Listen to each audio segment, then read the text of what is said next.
Hi everyone, कैसे आप सब बच्चों। आप लोगों के सीबीएसई बोर्ड एग्जाम जो 9 मार्च को मैथ्स का होने वाला है उसकी पूरी तैयारी करवा रहा हूं, जिसमें मैट्रिसेस एंड डिटर्मिनेंट मैं आपको करवा चुका हूं। अब बारी है वेक्टर और 3D की। बेटा वेक्टर और 3D बेशक कॉमर्स वालों के लिए थोड़ा सा अजीब चैप्टर हो जाता है, बट साइंस वालों के लिए तो खैर इंपॉर्टेंट है ही।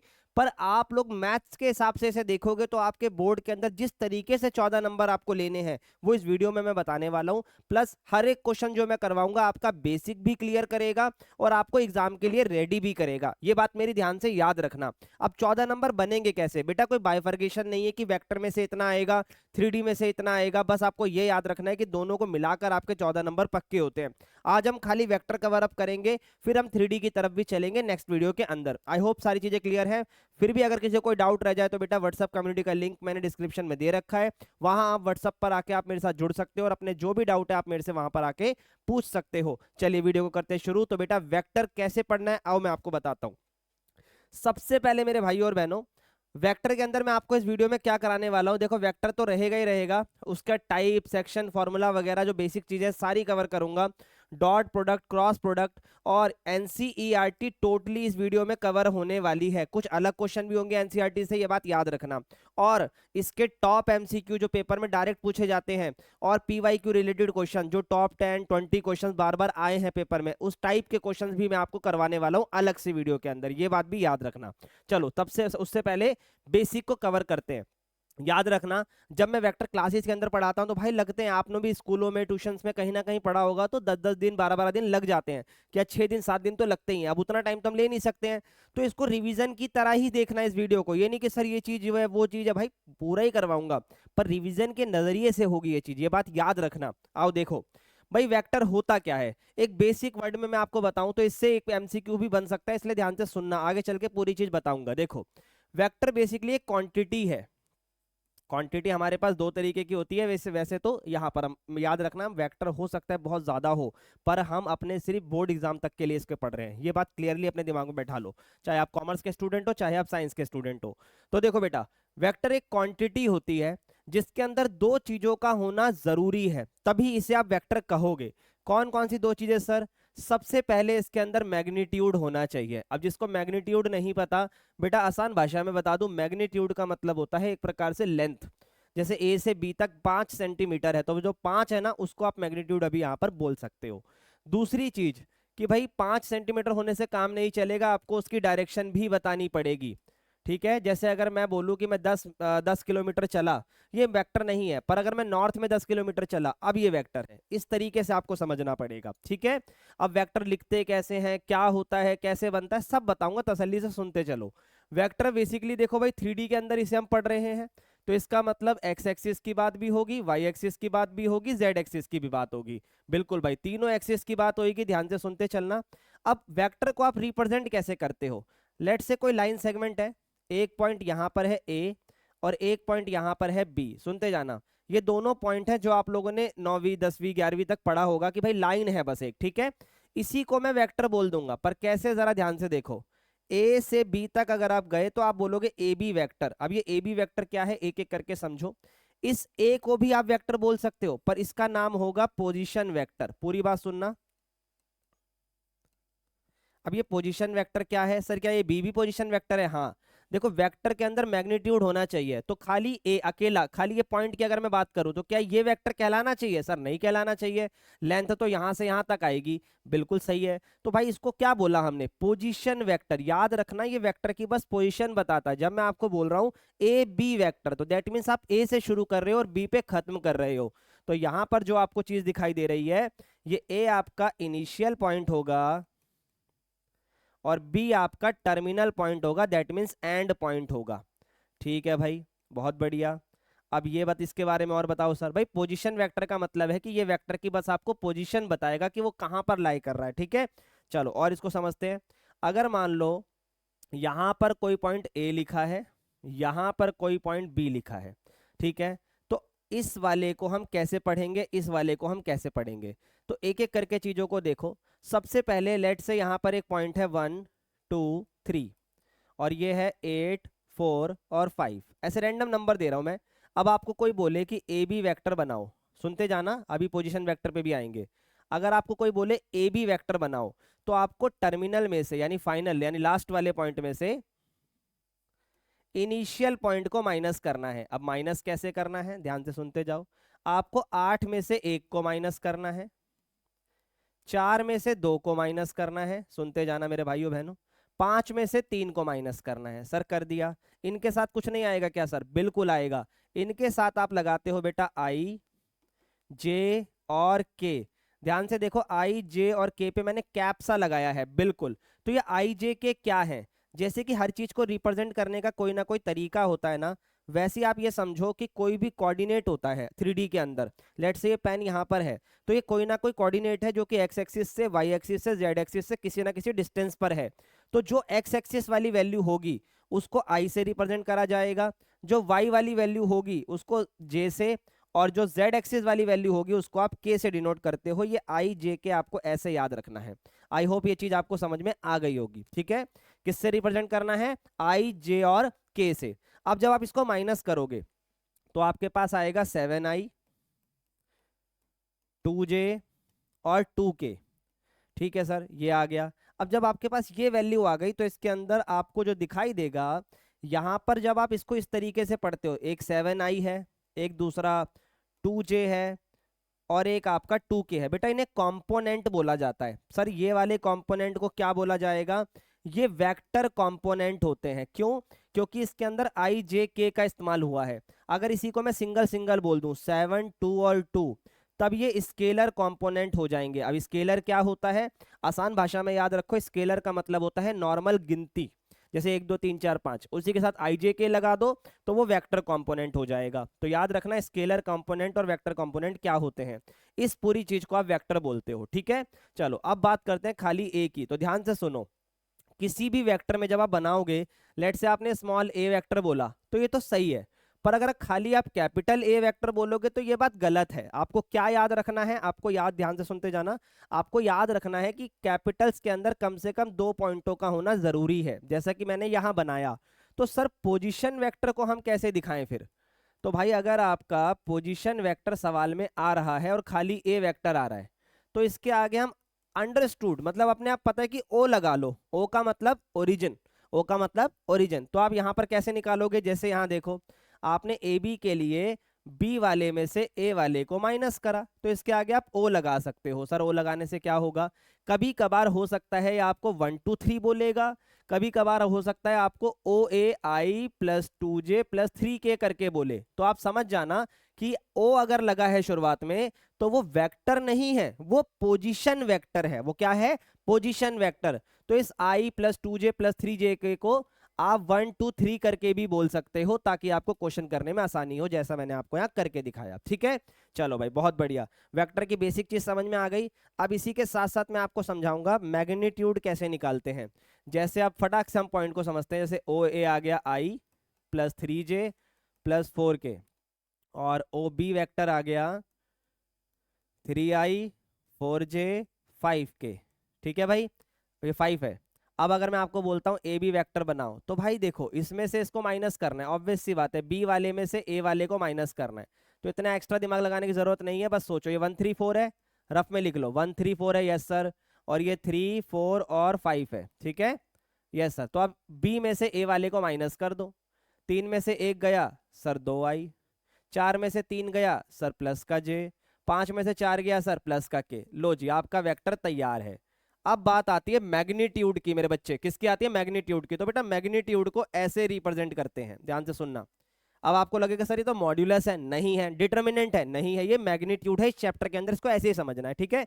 चलो अब मैग्नीट्यूड के अंदर आप अंडर रूट लगाएंगे, ठीक है, और जो भी आपके स्केलर कंपोनेंट है, अब आपको चमक रहा होगा क्या होता है इसका मतलब। जैसे आई के साथ कुछ नहीं है तो 1, जे के साथ कुछ नहीं है तो 1।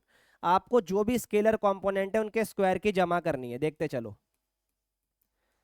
लो जी, आई 2 1 1, तो इन सबको प्लस कर दो स्क्वायर करके, 2 का स्क्वायर 4 प्लस 1 प्लस 1, तो आपका फाइनल आंसर आएगा अंडर रूट 6।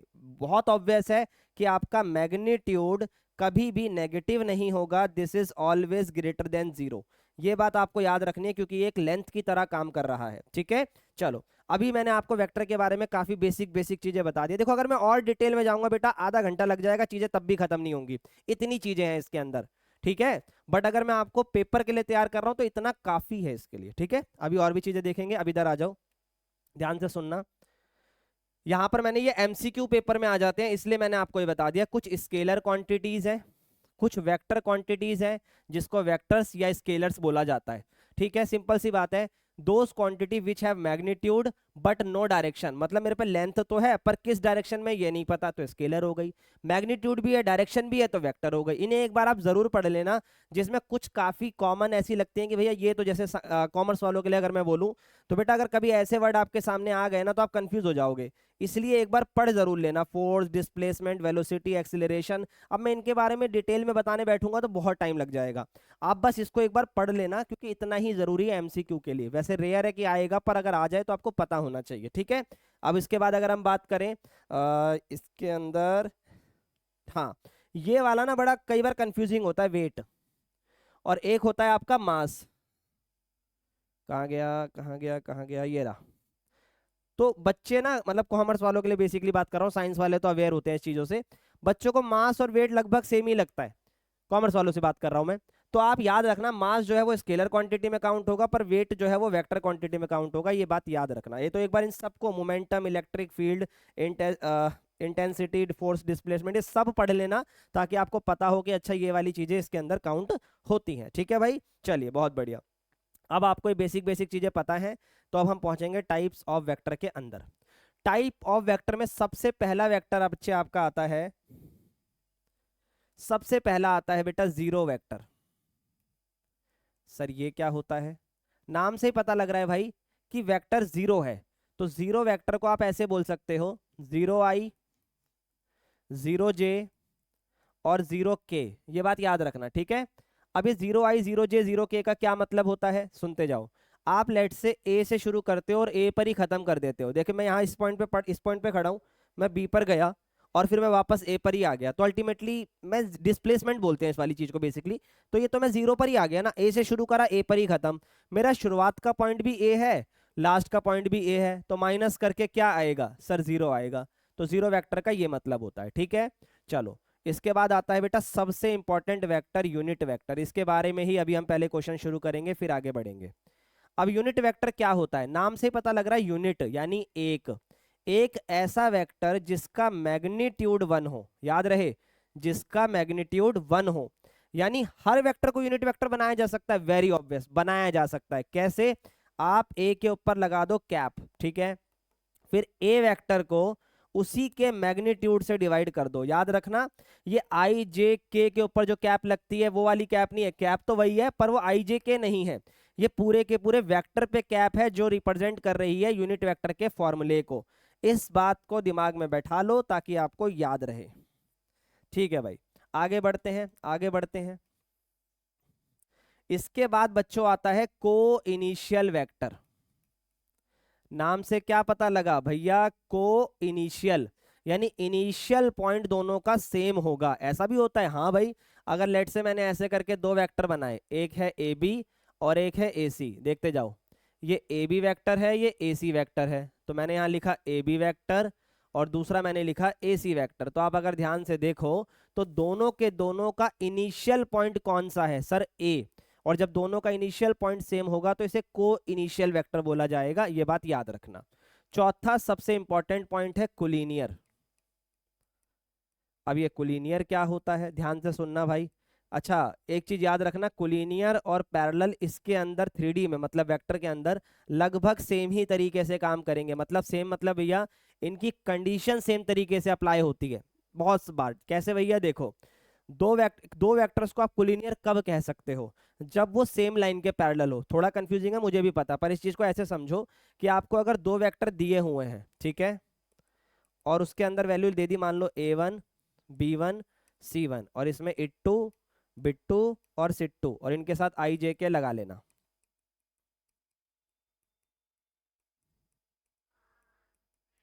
अब अगर आपके कभी भी इनके स्केलर कंपोनेंट प्रोपोर्शनल आ जाएं, जैसे a1 a2 के, b1 b2 के और c1 c2 के, ठीक है, अगर ये तीनों प्रोपोर्शनल आ जाएं तो उन वेक्टर्स को कोलिनियर वेक्टर बोला जाता है, ये बात याद रखना, ठीक है। अब आपको 10वीं क्लास याद आ जाएगी, वहां पर सर पैरेलल की कंडीशन अलग वाली हुआ करती थी, उस पर भी हम चलेंगे, वो बात की बात है। पर पहले आप ये याद रखो, इस चैप्टर के अंदर जब भी मैं आपको बोलूंगा कोलिनियर या पैरेलल, तो आप प्रोपोर्शनल वाला वर्ड याद रखना, ठीक है, प्रोपोर्शनल वाला। इनमें बस एक बेसिक डिफरेंस होता है कि अगर 3 पॉइंट हैं तो वो कोलिनियर है, और अगर वो 4 पॉइंट हो गए तब वो पैरेलल है, क्योंकि उसके बीच में कुछ कॉमन पॉइंट नहीं आ रहा है।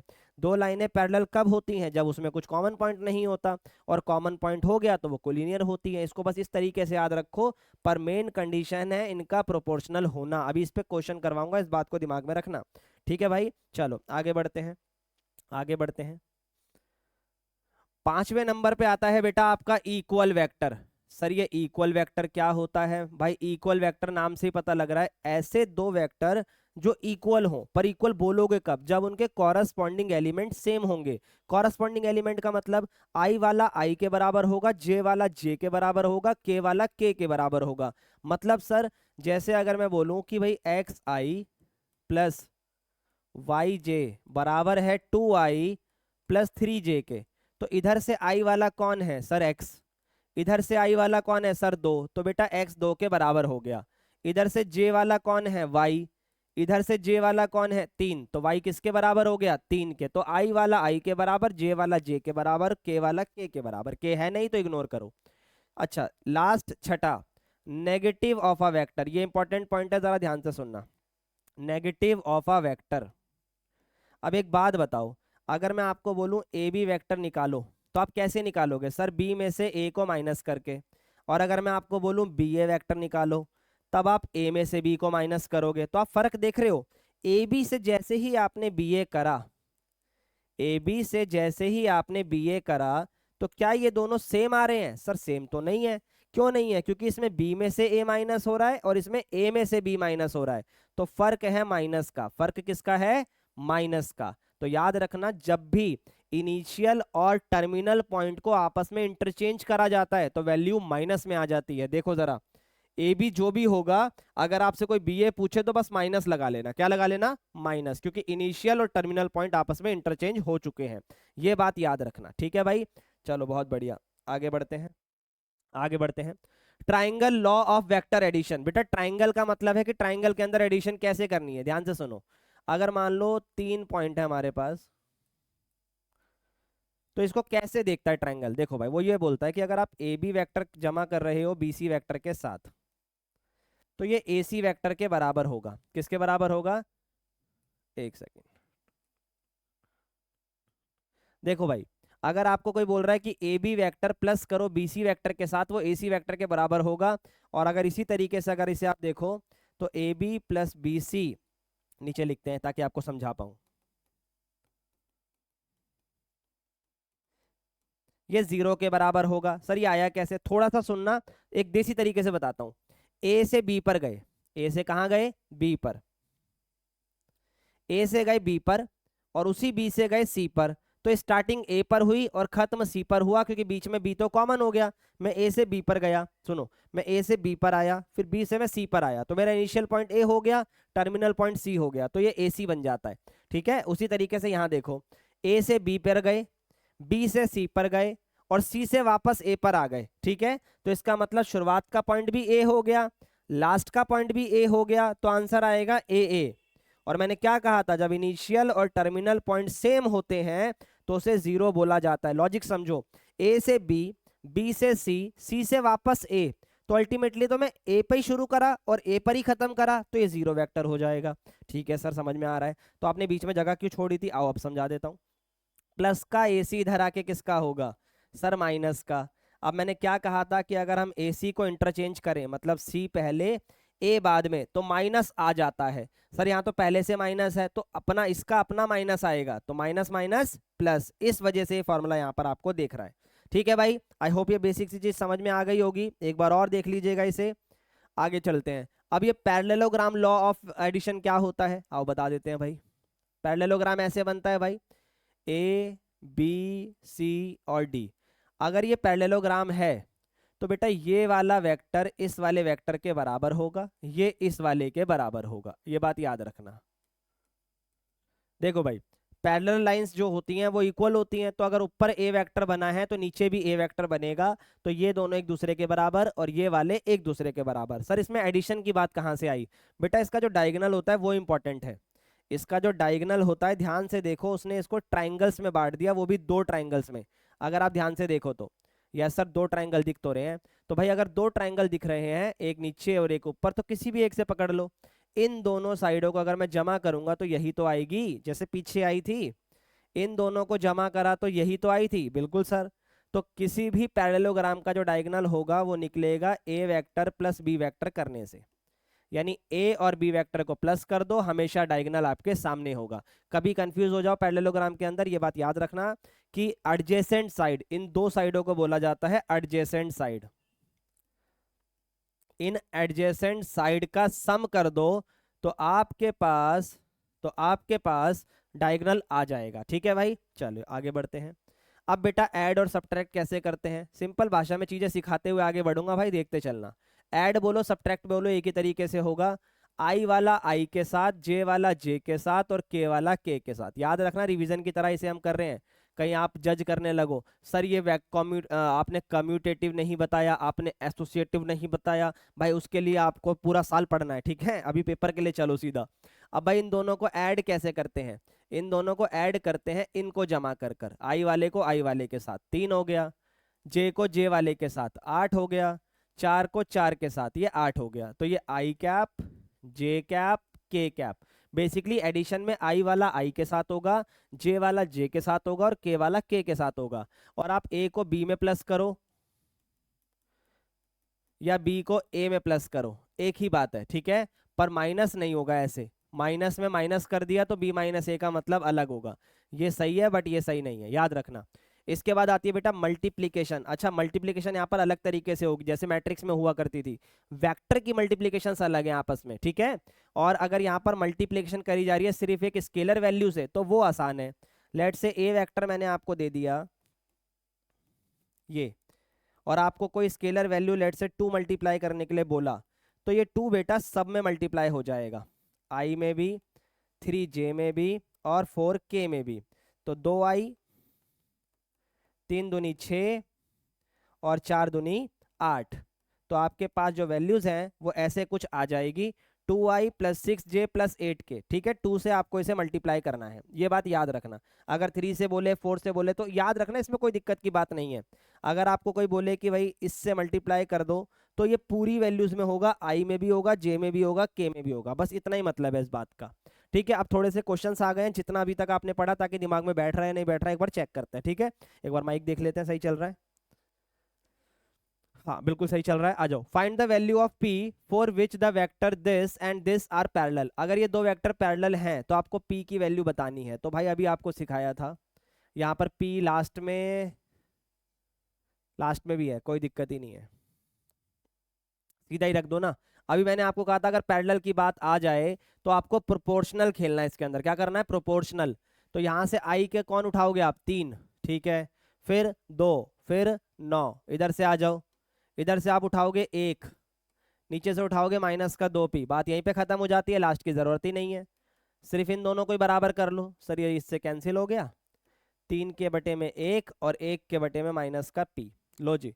तो माइनस का p इधर जाएगा, इक्वल टू में 1 आएगा, तो p की वैल्यू माइनस का 1/3 आएगी। Simple as that. I hope clear हो रहा होगा। ठीक है भाई, चलो अगला देखते हैं। ये काफी प्यारा क्वेश्चन है, मैंने कहा था ना यूनिट वेक्टर पे मैं क्वेश्चन करवाऊंगा, तो ध्यान से देखो। Find a unit vector of, अभी क्वेश्चन मैंने क्यों छोड़ा हुआ है ध्यान दो, सिंपल सा क्वेश्चन लिख रहा हूं ताकि समझ में आए। देखो भाई आपको यूनिट वेक्टर बताना है इस वेक्टर का, आपको यूनिट वेक्टर बताना है इसी वेक्टर की डायरेक्शन में। ये 3 क्वेश्चन सेम ही हैं पर अलग अलग तरीके से पूछे जाते हैं, तो ध्यान से सीख लेना। तीनों का क्वेश्चन सेम है, बस पैटर्न पढ़ लो। क्या बोला, आपको यूनिट वेक्टर बताना है इसका, आपको यूनिट वेक्टर बताना है इसकी डायरेक्शन में, आपको यूनिट वेक्टर बताना है इसके पैरेलल। पॉइंट समझो भाई ध्यान से, आपको इसकी डायरेक्शन में और इसके पैरेलल या उसका यूनिट वेक्टर, तीनों का सेम ही मतलब है, समझो। इसका यूनिट वेक्टर बताओ, एक लाइन है, सर बता देंगे। एक यूनिट वेक्टर बताओ जो इसके पैरेलल है। सर इसी का बता दो, जो ये होगा वही पैरेलल वाला होगा, कोई दिक्कत नहीं है। सर एक यूनिट वेक्टर बताओ जो इसी की डायरेक्शन में चल रहा हो, वो भी पैरेलल की तरह ही काम करेगा। तो तीनों पॉइंटों में हर बार यूनिट वेक्टर बस इसी का निकालना है। ये सिर्फ आपको बताने के लिए दिया गया है, पैरेलल वाला वो खुद ही है क्योंकि वो उसके बराबर है, सिंपल सी बात है। ठीक है, तो निकाले कैसे सर, आ जाओ। सबसे पहले इसे ए वेक्टर मान लो।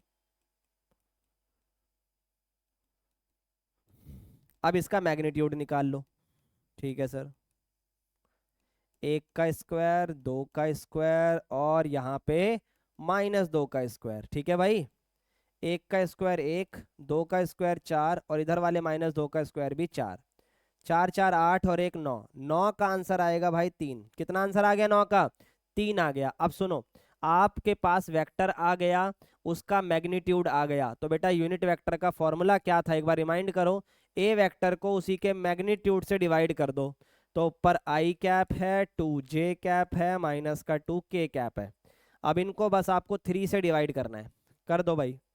1 के बटे में 3, 2 के बटे में 3 और -2 के बटे में भी 3।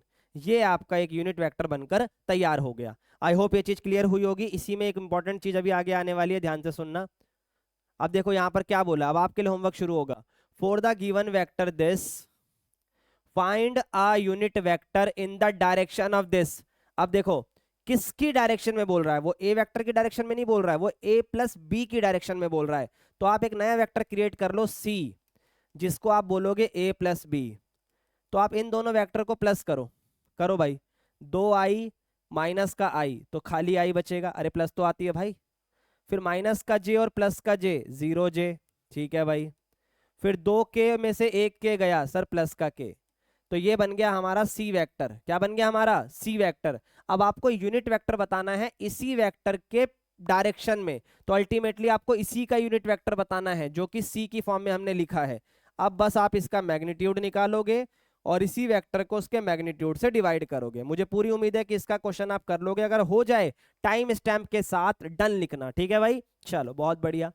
अब यहाँ पर एक नई चीज आपके सामने आई है बेटा, डायरेक्शन कोसाइंस। हालांकि ये 3D के अंदर ज्यादा डिटेल में पढ़ते हैं, पर एक बेसिक है तो ध्यान से सुन लेना। देखो डायरेक्शन कोसाइंस क्या होते हैं, इसको डिसीज भी बोला जाता है। ठीक है, अब जैसे मैंने आपको सिखाया था स्केलर कंपोनेंट, क्या सिखाया था मैंने आपको? Scalar component. आप समझ जाओ, स्केलर कंपोनेंट को ना आप डायरेक्शन रेशियोज भी बोल सकते हो। डायरेक्शन रेशियोज मतलब बेसिकली वेक्टर क्या है सर? वेक्टर एक मान लो डायरेक्शन क्वांटिटी है जो कि किसी डायरेक्शन में जा रही है। ठीक है, उसका कुछ ना कुछ मैग्नीट्यूड है, तो वो डायरेक्शंस के रेशियोज बताता है कि एक्स से कितना दूर है, वाई से कितना दूर है, जेड से कितना दूर है। अगर यहाँ पर मेरे को एक वेक्टर दिखाई दे रहा है आई जे के, जो भी दिख रहा है, इसके आगे जो लिखा है 1 2 3 4, वो सॉरी 1 2 3, तो बेटा इसी को डायरेक्शन रेशियोज बोला जाता है।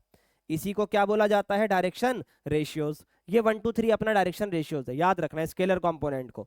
अब इससे डायरेक्शन कोसाइंस कैसे बनते हैं? तो बेटा पहली बात समझो, जो रेशियोज था ना उसी से कोसाइन बन रहे हैं। बेसिकली उन रेशियो के आधार पर कॉस थीटा को फाइंड आउट करा जा रहा है। किसको? कॉस थीटा को। अब यहाँ पर एक कॉस थीटा तो होगा नहीं, 3 होंगे, एक एक्स एक्सिस के अलोंग, एक वाई एक्सिस के और एक जेड एक्सिस के।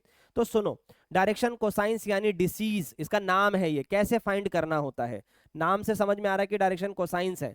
तो बेटा जो आई वाला कंपोनेंट होगा, एक जे वाला होगा और एक के वाला होगा, वहां दिख रहा है।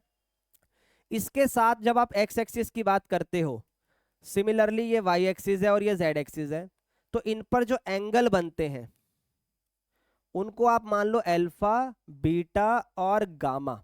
ठीक है, तो अगर आपके पास एंगल दिए हुए हैं, क्या दिए हुए हैं? एंगल गिवन है, एंगल गिवन है। तो अगर आपके पास एंगल गिवन है तो आपके डायरेक्शन कोसाइंस कुछ ऐसे दिखाई देंगे, cos alpha, cos beta, cos gamma. ये बात याद रखना।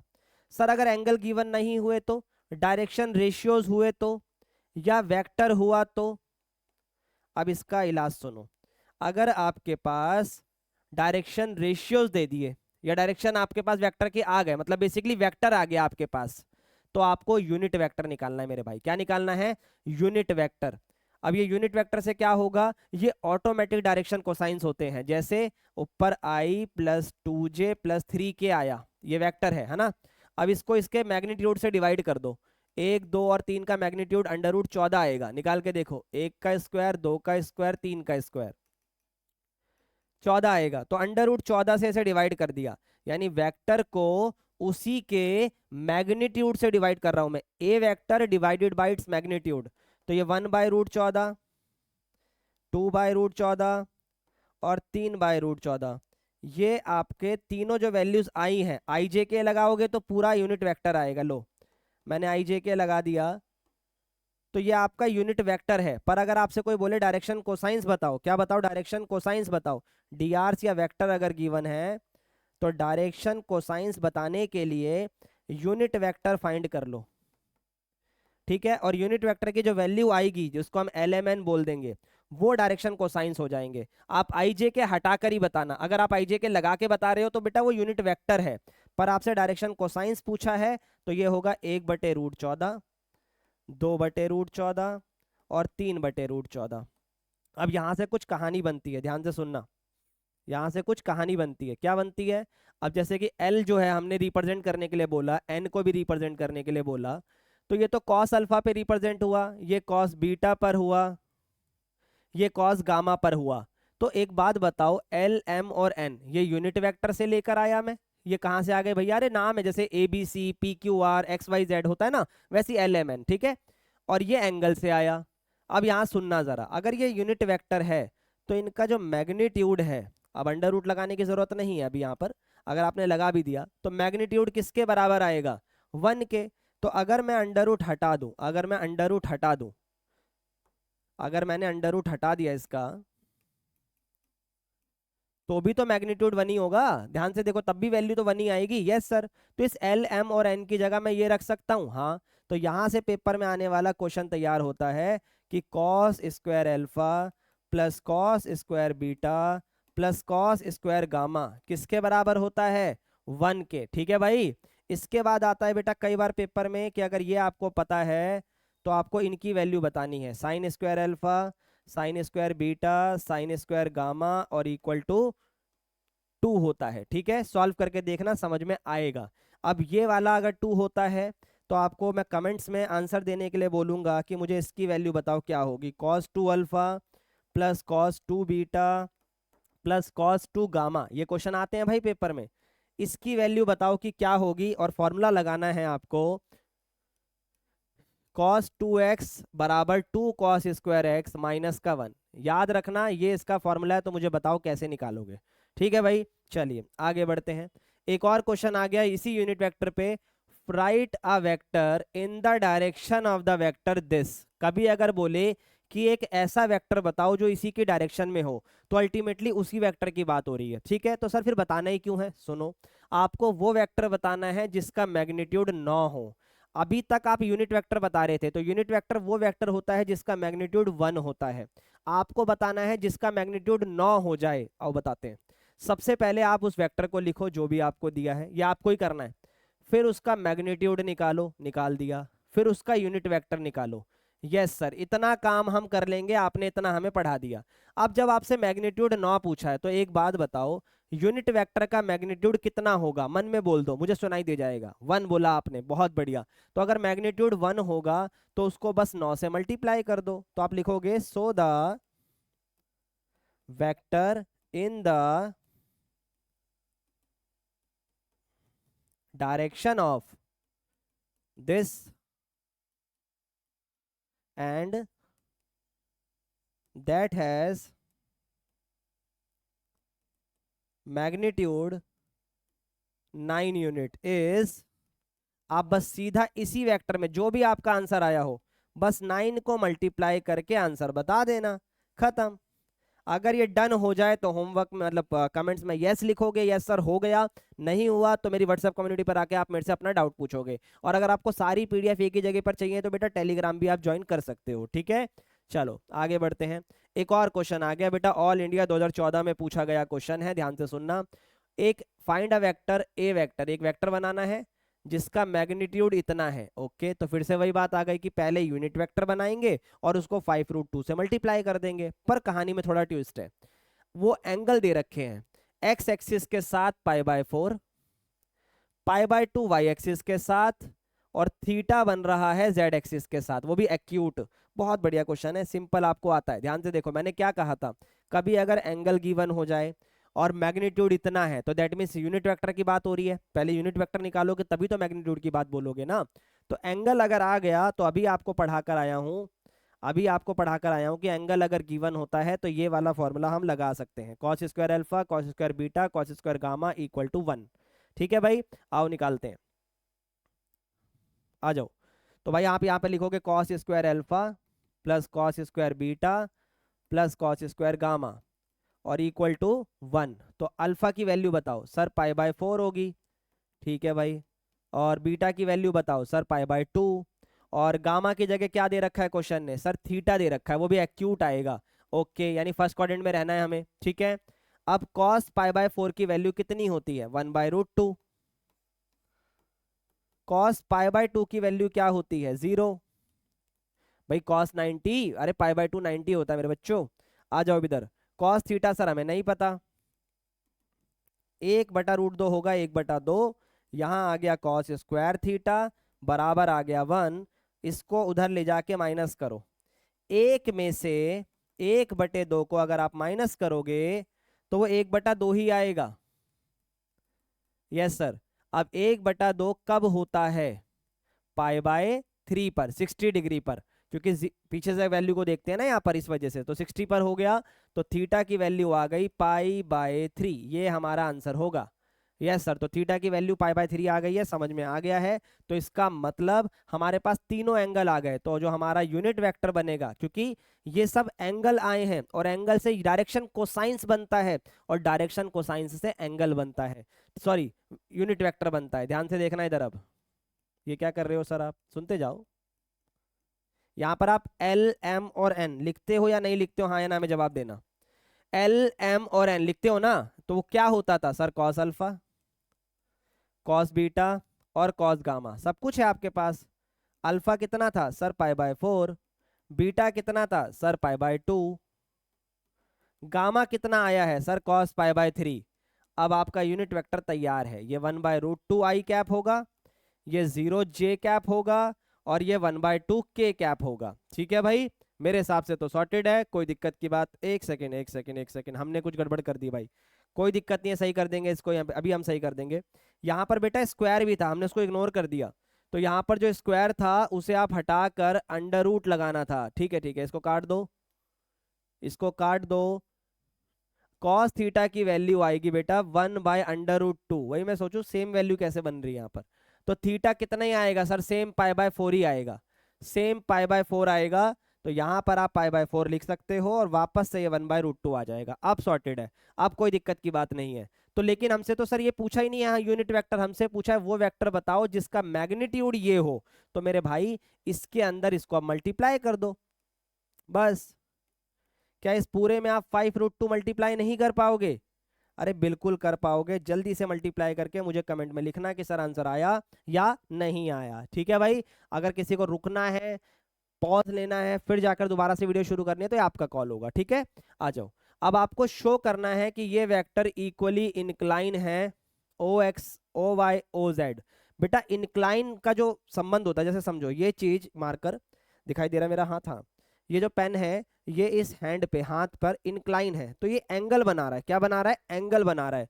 तो ये एक्स एक्सिस पे बना रहा है, ये वाई पे और ये जेड पर, और ये तीनों पर इक्वली इंक्लाइन है, तो मतलब तीनों का एंगल भी सेम आना चाहिए। सिंपल सी बात है। अब फिर से एंगल की बात आई है तो डायरेक्शन कोसाइंस की बात आएगी, और डायरेक्शन कोसाइंस की बात आई है तो आपके यूनिट वेक्टर की बात आएगी। तो यानी यूनिट वेक्टर की हर वैल्यू अगर इक्वल हुई तो इसका मतलब एंगल भी इक्वल होगा। बिल्कुल, आप ये देखो ए वेक्टर लिखा है, आई जे और के, आप इसका मैग्नीट्यूड निकाल दो सर, 1 का स्क्वायर 1 का स्क्वायर 1 का स्क्वायर, ये √3 आ गया। अब क्या करोगे आप, अब क्या करोगे आप, अब यूनिट वेक्टर बना दो, 1/√3 1/√3 1/√3। तो अगर आप ध्यान से देखो तो यूनिट वेक्टर आ चुका है। अब डायरेक्शन कोसाइंस पे जाओ, तो डायरेक्शन कोसाइंस है 1/√3 1/√3 1/√3। तो एक बात बताओ, पूरे के पूरे डायरेक्शन कोसाइंस इक्वल आए या नहीं आए? Yes sir. तो आप लिखोगे all the direction cosines are equal so that all the angles are same, so this is equally inclined to X axis, Y axis और जेड एक्सिस। ये लाइन को दोबारा सुनो पर लिखो ताकि आपको नंबर पूरे मिले, ठीक है भाई। चलो आगे बढ़ते हैं। देखो भाई, दो एडजेसेंट साइड आपको दे दी है पैरेललोग्राम की। लो जी, पैरेललोग्राम बना लो। तो आपके पास एडजेसेंट साइड है, तो लेट से ये वाली साइड दे दी और ये वाली साइड ले लो। और आपसे बोला है यूनिट वेक्टर बताओ जो कि पैरेलल हो इसके डायगोनल के, और एरिया भी। बेटा एरिया भी काट दो, आगे अभी हम क्रॉस प्रोडक्ट के अंदर एरिया को सीखेंगे, ठीक है। तो बेटा डायगोनल यानी ये रहा। अब बस इतना बताओ, अगर ये ए वेक्टर है और ये अगर बी वेक्टर है तो डायगोनल क्या होगा? बहुत बढ़िया भाई, सही बोल रहे हो। डायगोनल होगा सी वेक्टर जो कि होगा ए प्लस बी वेक्टर, ठीक है भाई। अब आपसे पूछा है कि इसके पैरेलल आपको यूनिट वेक्टर बताना है। इतनी बार सिखा दिया है कि भाई अगर किसी के पैरेलल पूछे तो मतलब वो उसी के बारे में पूछ रहा है, ठीक है। तो आप ए प्लस बी कर दो इन दोनों को, जो भी आएगा सर आ जाएगा। फिर उसका मैग्नीट्यूड निकालो और फिर यूनिट वेक्टर निकाल दो। सेम कमेंट में करना कि भैया आंसर आया या नहीं आया, ठीक है भाई। यही क्वेश्चन पीछे अभी करवाया, देखो। Show that the direction cosines of vector equally incline are this. अभी कर आए हैं, सेम ही आएगा, ठीक है भाई। चलो आगे बढ़ते हैं। बहुत बढ़िया, अब हम आ गए हैं भाई हम सेक्शन फॉर्मूले की तरफ, ठीक है। सेक्शन फॉर्मूला हम लोगों ने 10वीं क्लास में पढ़ा हुआ है, वही है, बस थोड़ा सा अलग हो गया है, ध्यान से सुनना क्योंकि वेक्टर की फॉर्म में आ रहा है। देखो भाई, अगर हमारे पास यहाँ पर है ओ ए वेक्टर क्योंकि पोजीशन वेक्टर है, यहाँ पर है हमारे पास ओ बी वेक्टर और बीच में है ओ सी वेक्टर, और ये रेशियो मान लो m रेशियो n। तो आप क्या बोलोगे कि भाई सी वेक्टर या ओ सी वेक्टर डिवाइड्स। अब आप ओ बी मत बोलो, अगर ये ए था और ये बी था तभी तो ओ ए और ओ बी बना है ना। तो आप सीधा बोलो O C divides A B in m ratio n, ठीक है। अब ये दो तरीके से डिवाइड होगा m रेशियो n के आगे। एक होगा इंटरनली डिवीजन जो कि आप ऊपर देख रहे हो, और एक होगा एक्सटर्नली डिवीजन। एक्सटर्नली डिवीजन में क्या होगा कि भाई ओ ए अंदर होगा, ओ ए बी भी अंदर होगा, सी बाहर होगा। तो ये बाहर से इसे डिवाइड करेगा, ये बात याद रखना, ठीक है। तो आपको याद कैसे रखना मैं ये बताता हूँ, बहुत ईजी है। देखो, इसकी टोपी इसको पहना दो, उसकी टोपी इसको पहना दो, मतलब इसकी टोपी उसके सर, उसकी टोपी इसके सर। और बनेगा कैसे फॉर्मूला, ध्यान देना। इंटरनली तो आप लिखोगे ओ सी वैक्टर हम निकाल रहे हैं जो कि बराबर होगा, सबसे पहले नीचे m प्लस n लिख दो, ठीक है सर, जमा कर दिया। m को अब मल्टीप्लाई करो ओ बी वैक्टर से, बीच में प्लस, अब n को मल्टीप्लाई कर दो ओ ए वैक्टर से, ठीक है। और कंफ्यूज नहीं होना, एक्सटर्नली में सेम चीज होगी, बस जहां बीच में प्लस आ रहा है ना बस उसकी जगह माइनस आएगा, बाकी सब सेम होगा, याद रखना।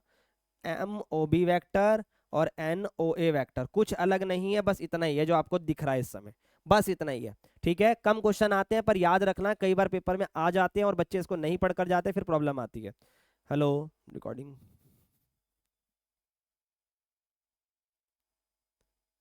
हेलो, हाँ आवाज आ रही है भाई, ठीक है। तो मेरे हिसाब से ये चीज क्लियर हो गई है, इसी से बनता है बेटा mid point. Sir mid point क्या होता है? मिड पॉइंट भाई सिंपल सी बात है, बीच में ओ सी है और जो रेशियो है ना वो इक्वल है, तो दैट मीन्स अगर 2:2 भी है, 2:2 भी है तो 1:1 होगा, ठीक है।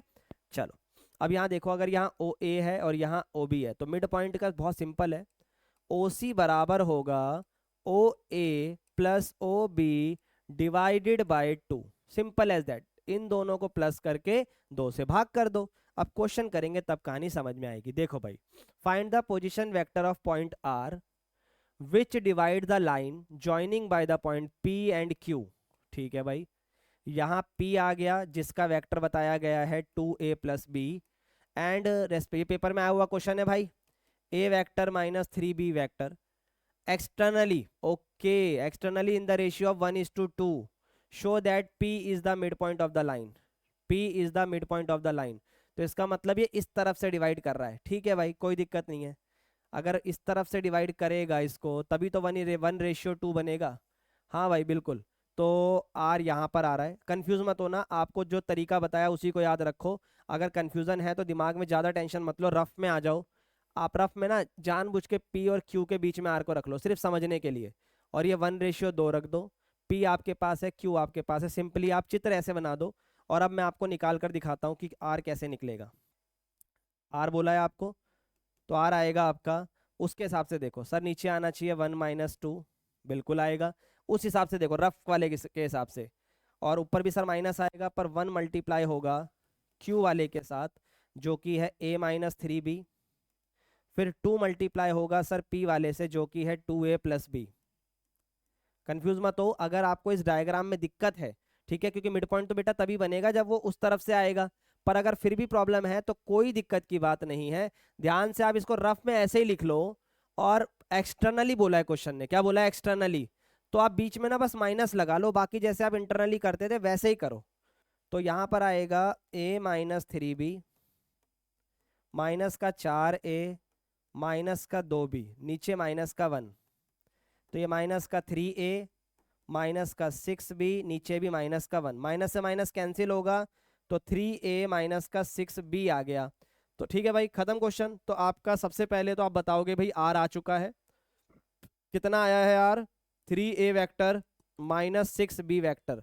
अब आपको मिड पॉइंट बताने के लिए बोला है कि P is the mid point show करना है। तो अगर मैं यहाँ पर ध्यान से देखूं, आर इधर बना चुका हूँ, ये रफ था भाई, रफ हटा दो, अब रफ की जरूरत नहीं है। बीच में P रखो, यहाँ पर आप Q रखो। तो अगर मैं आर की वैल्यू को देखूं तो आपको दिखाई दे ही रही है, यहाँ लिखी हुई है 3A माइनस का 6B, और Q की वैल्यू कितनी है, A वेक्टर -3B वेक्टर, बीच में है 2A + B वेक्टर। तो आप मिड पॉइंट अगर चेक कर रहे हो क्वेश्चन के हिसाब से कि P is the mid point of the line, तो अगर P मिड पॉइंट है तो इन दोनों की जमा कर कर ये आना चाहिए। बिल्कुल सर, तो करके देखो, यहाँ पर देखो इन दोनों को प्लस करो सर, 3A माइनस का 6B plus A vector minus का 3B। ठीक है भाई, यही है, कुछ और है, प्लस है ना, A वेक्टर -3B वेक्टर। अच्छा ये प्लस है, ठीक है ठीक है, क्योंकि माइनस से माइनस कट गया मेरे भाई। अब इधर आ जाओ, 6 में से 3 गया 3, और मिड पॉइंट के नीचे 2 आता है, 6 में से 3 गया 3, और यहाँ पर आ गया 4, और नीचे आ गया 2। अभी इसके अंदर एक बार रुक जाओ, चेक कर लेते हैं, कुछ तो अलग हुआ है। हाँ ये 5 आएगा भाई, 3 और 2 कितना है यहाँ पे, 5।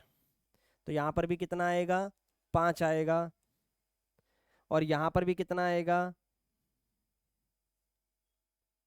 5 आएगा। 5 में से 3 गए तो यहाँ 2 आएगा। ठीक है भाई, अब इस 2 से काटो सर, 2 दूनी 4, 2 एकम 2, तो ये 2A + B आ रहा है भाई। अब ये 2A + B आ रहा है, ये भी 2A + B आ रहा है, तो दैट मीन्स ये इसका मिड पॉइंट ही है। और अगर इसको थोड़ा और डिटेल में आप देख सकते हो, तो क्वेश्चन ने सबसे पहले बोला था P और Q, फिर उसने बोला R 1:2 में डिवाइड कर रहा है एक्सटर्नली, तो बेटा R से पहले P का 1 हो गया, फिर R से Q का 2 हो गया। तो अगर ये 1 है ये 2 है, तो ये तो 1 ही बचा। तो उस हिसाब से अगर मैं देखूं तो क्लियरली मुझे दिख रहा है ये इसका मिड पॉइंट है, तो कंफ्यूजन ही नहीं होनी चाहिए। ठीक है, चलो आगे बढ़ते हैं। हाँ ठीक है भाई, अब ये वाले क्वेश्चन में आपसे रेशियोज पूछा हुआ है, ठीक है, तो ये आपको एक बार समझाता हूँ ट्राई करके, आप फिर दोबारा मुझे बताएंगे कि भाई आया या नहीं आया। Show that the points A B C are collinear. Okay, तीनों एक ही लाइन में आ गए, बहुत बढ़िया हो गया भाई। अब इन्होंने देखो IJK नहीं लगा कर दिया, कोई दिक्कत नहीं, आंसर तब भी आएगा। आपको वेक्टर बना के करना है, वेक्टर बना के कर लो, बात वही पड़ेगी। और आपसे बोला है कि रेशियो बताना है जिसमें BAC को डिवाइड करे। तो कभी अगर ऐसे रेशियो पूछे बच्चे, तो आप हमेशा K/1 माना करो। ठीक है, तो सर जो B है वो AC को K/1 में डिवाइड कर रहा है। सर K/1 क्यों मानना है, इससे बहुत आसानी होगी, ध्यान से सुनना। K इधर मल्टीप्लाई, 1 इधर मल्टीप्लाई, ठीक है। तो अगर इसे आप वेक्टर की फॉर्म में देखो तो ये आपका दिखाई देगा I माइनस का 2J माइनस का 8K, 5I माइनस का 2K, 11I प्लस का 3J प्लस का 7K। तो इस हिसाब से अगर मैं देखूं तो जो B के कोऑर्डिनेट हैं वो कैसे आएंगे, ध्यान से सुनो सर। नीचे आएगा K+1, very good. K multiply होगा सर C वाले से, जो कि है 11I plus 3J plus 7K। फिर सर 1 मल्टीप्लाई होगा ए वाले से जो कि है i माइनस का 2j माइनस का 8। क्या बेटा प्लस थोड़ी ध्यान से करना मेरे साथ, क्योंकि b पहले से 5i माइनस का 2k होकर बैठा है। ठीक है भाई, इधर आ जाओ। पहले i वाला i वाले के साथ, तो यहाँ से आएगा 11k और यहाँ से आएगा प्लस का 1 और साथ में i कैप। फिर यहाँ से आएगा 3k और माइनस का 2 j कैप। फिर आएगा 7k माइनस का 8 और k कैप। और इन सब के नीचे आएगा k प्लस 1। क्या आएगा सबके नीचे? k plus 1। देखते जाओ। अब अगर मैं यहाँ देखूं तो कंपेयर करना है, यहाँ पर हमें कंपेयर बहुत आसान होगा, क्योंकि इसमें अगर आप ध्यान से देखो तो जे वाला पार्ट नहीं है। तो जब जे वाला पार्ट नहीं है तो उसको हम जीरो मान लेंगे। ठीक है सर, तो जीरो को कंपेयर भी किससे करेंगे? जे वाले पार्ट से। तो 3k माइनस का 2 नीचे k प्लस 1, ये जीरो हो गया। तो 3k माइनस का 2 जीरो आया, तो k की वैल्यू आ गई 2/3। अब मेरे को एक बात बताओ, अगर ये 2/3 है, सुनते जाना, अगर ये 2/3 है तो भाई इसका मतलब ये इंटरनली डिवीजन है। अगर इसका आंसर माइनस में आ जाता तो आप बोल देते एक्सटर्नली डिवीजन है। तो ये बात आपको याद रखनी है, प्लस में आ रहा है तो इंटरनली, माइनस में आया तो एक्सटर्नली। तो इसका आंसर होगा 2:3 इंटरनली। ठीक है भाई, एक बार इस क्वेश्चन को रिपीट पर देखना क्योंकि ये इंपॉर्टेंट है। ठीक है, अब चलते हैं भाई स्केलर प्रोडक्ट पे और फिर क्रॉस प्रोडक्ट पे। ये दोनों बहुत इंपॉर्टेंट है, इससे पेपर में क्वेश्चन बनते हैं। मैं आपको हर एक क्वेश्चन बताऊंगा, तसल्ली से सुनते चलना। देखो क्वेश्चन काफी हैं बढ़िया बढ़िया, तो पहले टॉपिक समझो फिर क्वेश्चन समझो और उसके बाद हम चलेंगे। अरे भाई कहाँ जा रहा है, ऊपर आ जा। हाँ ठीक है भाई, देखो सबसे पहले इसको स्केलर प्रोडक्ट तो बोला ही जाता है, सुनते जाना। इसके साथ साथ इसे डॉट प्रोडक्ट भी बोला जाता है, क्योंकि बेटा प्रोडक्ट दो तरीके के होंगे। अगर आपने थोड़ा बहुत भी पढ़ाई करी है तो आपको पता होना चाहिए, नहीं पता तो मैं बता रहा हूँ। डॉट प्रोडक्ट जो होगा इसमें डॉट लगा होगा, क्रॉस में क्रॉस लगा होगा। बेसिक बात आपको ये लगेगी, पर हम कैसे बोलते हैं 2 तिया 6 बोलो, 3 दूनी 6 बोलो, क्रॉस लगाओ चाहे डॉट लगाओ एक ही बात होती है। पर वेक्टर में ऐसा नहीं होता, वेक्टर थोड़ा डिफरेंट तरीके की ब्रीड है, इसको हमें समझना पड़ेगा। ठीक है, हाँ भाई बैटरी भी चेक करनी पड़ती है, कई बार आवाज आ ही नहीं रही होती है और हम रिकॉर्ड करके चल देते हैं। स्केलर प्रोडक्ट यानी डॉट प्रोडक्ट। तो देखो भाई सबसे पहली बात ये करते कैसे हैं। लेट से आपके पास ए वेक्टर है, ये लिखा है 2i और 4j। मैं ए बी सी से भी बता सकता हूँ, बट मैं वो बता रहा हूँ which is helpful for you, तो आपकी समझ में भी आया आपको। देखो भाई ये मैंने दो वेक्टर बनाए, अगर मैं आपको बोलता हूँ कि इनका डॉट प्रोडक्ट करो तो बेटा ऐसे ऐसे लिखते हैं, ए वेक्टर डॉट बी वेक्टर, ये इस तरीके से लिखा जाता है। अब जब आप इन दोनों को साथ में ऐसे रख कर डॉट प्रोडक्ट करोगे तो हर एक वैल्यू हर किसी से मल्टीप्लाई होती है। लेकिन इसमें कुछ चीजें हैं, जैसे जब 2i सबसे मल्टीप्लाई होगा तो पहले i वाले से होगा, फिर i j वाले से होगा, फिर i k वाले से होगा। तो यहाँ एक प्रॉपर्टी है कि अगर i को आप i वाले से करते हो या j को j वाले से करते हो या k को k वाले से करते हो तो ये वैल्यू इक्वल टू 1 होती है। ठीक है, लेकिन अगर आप i को j से करते हो या j को आप k से करते हो या k को आपने i से करा, मतलब अपोजिट करा, तो ये जीरो आता है। ये बहुत इंपॉर्टेंट है, इस पे क्वेश्चन भी आएगा आगे। तो अच्छा भैया, तो इसका मतलब हम जब i को i से कर रहे हैं तो i और i तो 1 हो गया और 5 दूनी 10 हो गया। कितना हो गया? एक सेकंड रुको, इसको हटा ही दो। तो ये 5 दूनी क्या हो जाएगा? सिंपल 10। ठीक है, तो इसका मतलब बाकियों से करने की आवश्यकता नहीं है, नहीं, क्योंकि आप आई को जे से करोगे तो वो जीरो हो जाएगा, आई को के से करोगे जीरो हो जाएगा, फिर ऐसे 4 को सबसे करो, फिर 3 को सबसे करो। तो इतना सोचना ही नहीं है, सिंपली आप याद रखो आई वाला आई वाले से 5 दूनी 10, आई हटा दो, जे को जे वाले से सर 4 तिया 12, के को के वाले से 3 दूनी 6। बाकी सब इसलिए नहीं आए क्योंकि वो कट पिट कर जीरो ही हो जाना है उन्होंने। ठीक है, तो आपका आंसर आ जाएगा 28। आई होप डॉट प्रोडक्ट समझ में आया होगा। ठीक है भाई, आई वाले को आई वाले के साथ 5 दूनी 10, जे वाले को जे वाले के साथ 4 तिया 12, के वाले को के वाले के साथ 3 दूनी 6, बीच में प्लस आएगा, अगर ऊपर माइनस है तो माइनस प्लस माइनस वो एडजस्ट कर लेना। ठीक है, ये प्रॉपर्टी बहुत इंपॉर्टेंट है, यहीं से काफी काम की प्रॉपर्टी आएगी कि अगर A vector dot B vector लिखा है तो आप उसको बी वेक्टर डॉट ए वेक्टर बोल सकते हो। मतलब सर कि अगर आप इसको कम्यूटेटिव बोलना चाहते हो तो ये होगा। क्यों? आप ए को बी से करो या बी को ए से करो, सेम ही बात आती है। पर सर ऐसा तो हमेशा होना चाहिए, नहीं, क्रॉस में ये बात बदल जाएगी, वहां पर भी मैं आपको समझा दूंगा। तो डॉट प्रोडक्ट की कहानी समझ में आ गई, स्केलर प्रोडक्ट की कहानी समझ में आ गई। स्केलर क्यों बोलते हैं, इसके आंसर को देख के आपको समझ में आ रहा होगा, क्योंकि ये वैल्यू गिनती में आ रही है। ठीक है, अब बात करते हैं बेटा, ये वाली बात भी आपको चलो समझ में आ गई। अब सबसे इंपॉर्टेंट चीजें जो यहाँ से आपके पेपर में पूछी जाती हैं डॉट प्रोडक्ट में, ध्यान से सुनना, बहुत ध्यान से सुनना। सबसे पहले आपको एंगल समझना पड़ेगा, एंगल बिटवीन वेक्टर्स, और ये डॉट प्रोडक्ट के सारे हम इसको कर रहे हैं। ठीक है भाई, सबसे पहले आता है बेटा यहाँ पर कॉस थीटा, और ऊपर आता है formula A vector dot B vector divided by its magnitude.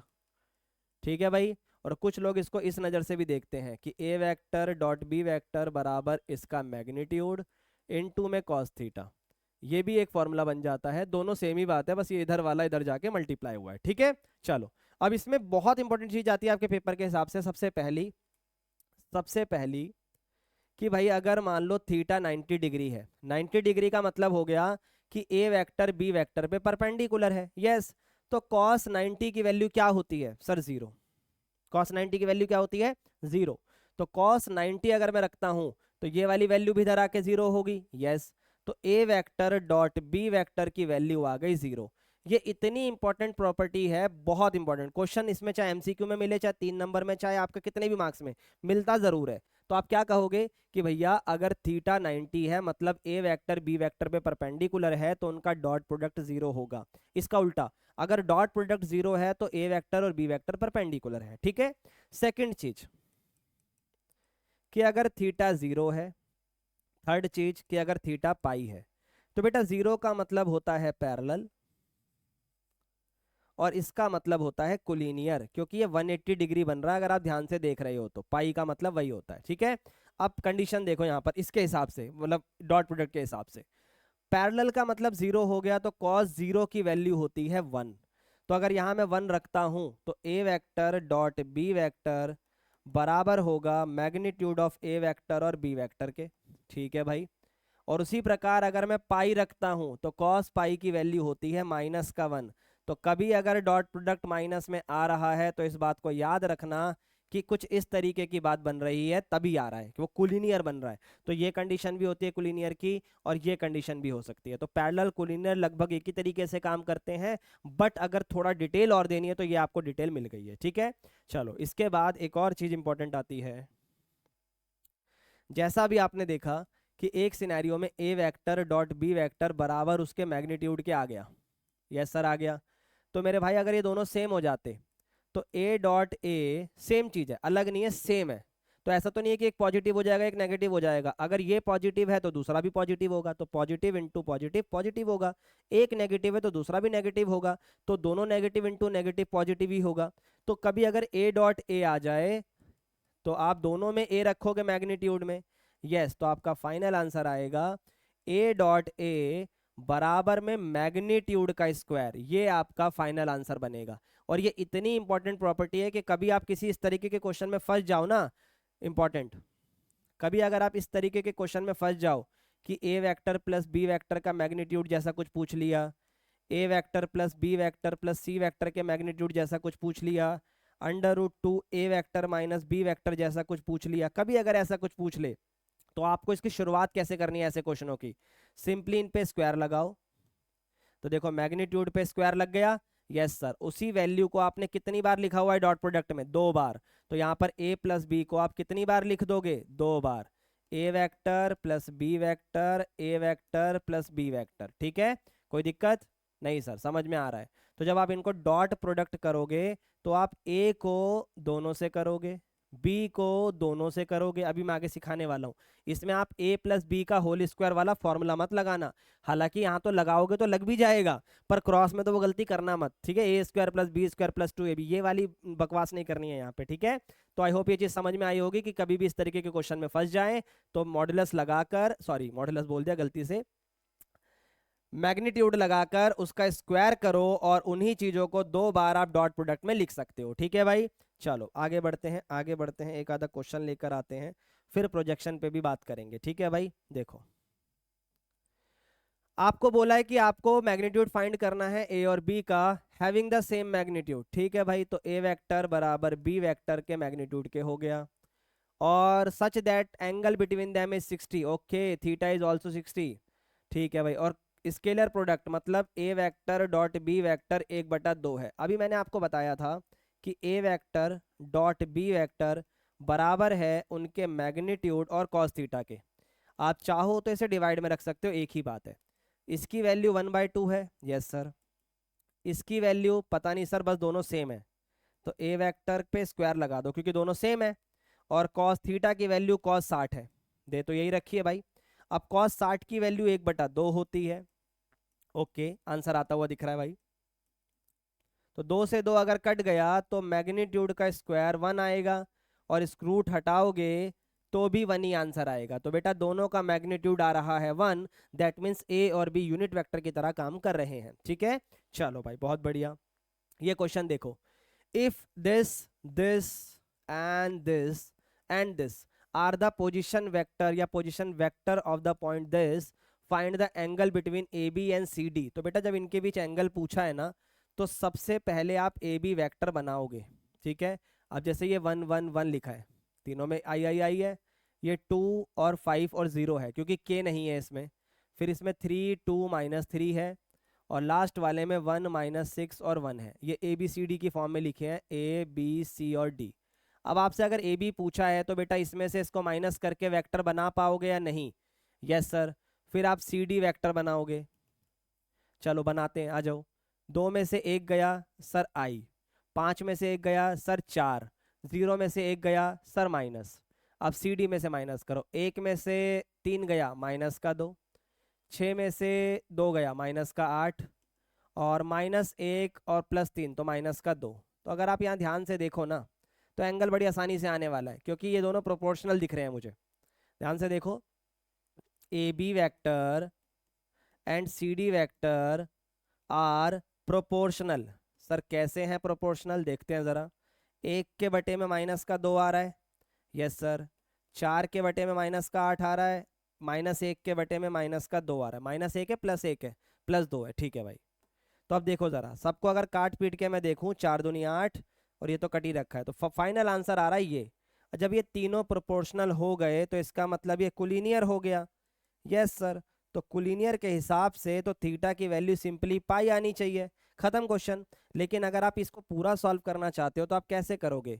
Sir पहला वेक्टर ये रहा, दूसरा वेक्टर ये रहा। सबसे पहले हम निकालेंगे डॉट प्रोडक्ट, ठीक है।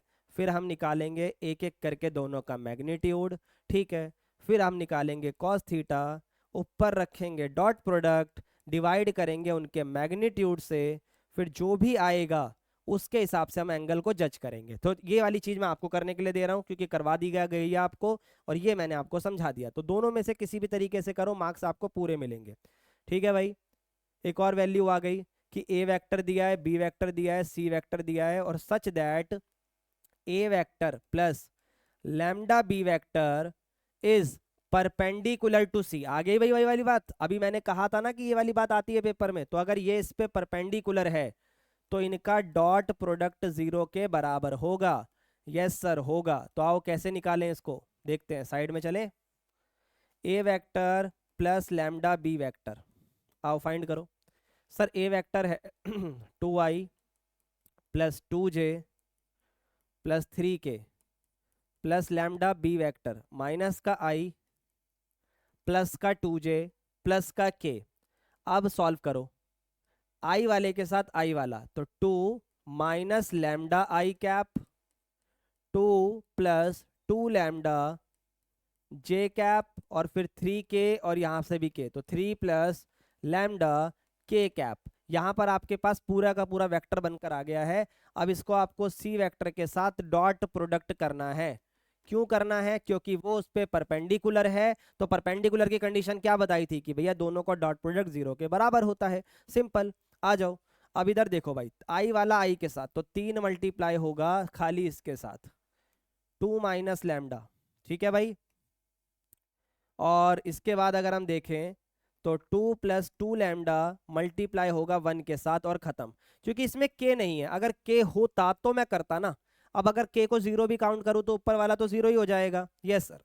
तो 3 दूनी 6 माइनस का 3, 2 + 2 लैम्डा बराबर 0, 6 और 2 8, 3 में से 2 गया 1, तो लैम्डा की वैल्यू बच्चे 8 आ गई है और हमारा आंसर भी आ गया। ठीक है भाई, बहुत बढ़िया, शाबाश। अब हम चलेंगे बेटा प्रोजेक्शन की तरफ। किसकी तरफ? प्रोजेक्शन की तरफ। अभी आगे आएंगे क्वेश्चन, टेंशन मत लो बेटा। प्रोजेक्शन को आप ऐसे समझ लो, शैडो, परछाई बन रही है ना। तो अगर कभी आपको बोले, ध्यान से सुनना, ये ए वेक्टर है, ये बी वेक्टर है, आपको ऐसे क्वेश्चन आता है, projection of A vector on B vector. अगर मैं ए वेक्टर की प्रोजेक्शन बी वेक्टर पे बता रहा हूं तो आप क्या कहोगे? आप कहोगे भाई ए वेक्टर की प्रोजेक्शन बी वेक्टर पे है तो ये इसका फॉर्मूला होगा। ए वेक्टर की प्रोजेक्शन अगर बी वेक्टर पर है तो आपको ए वेक्टर को बी वेक्टर के यूनिट वेक्टर के साथ मल्टीप्लाई करना है, मतलब सर डॉट प्रोडक्ट करना है। तो इसको आप ऐसे नहीं लिख सकते, a vector dot B vector और उसका मैग्नीट्यूड, और ऊपर आएगा a vector dot B vector divided by the magnitude of b vector. देखो भाई, ऊपर बी वेक्टर का आपका यूनिट वेक्टर था तो इस तरीके से फॉर्मूला होता है, और ये नया फाइनल फॉर्मूला आपके पास आ गया।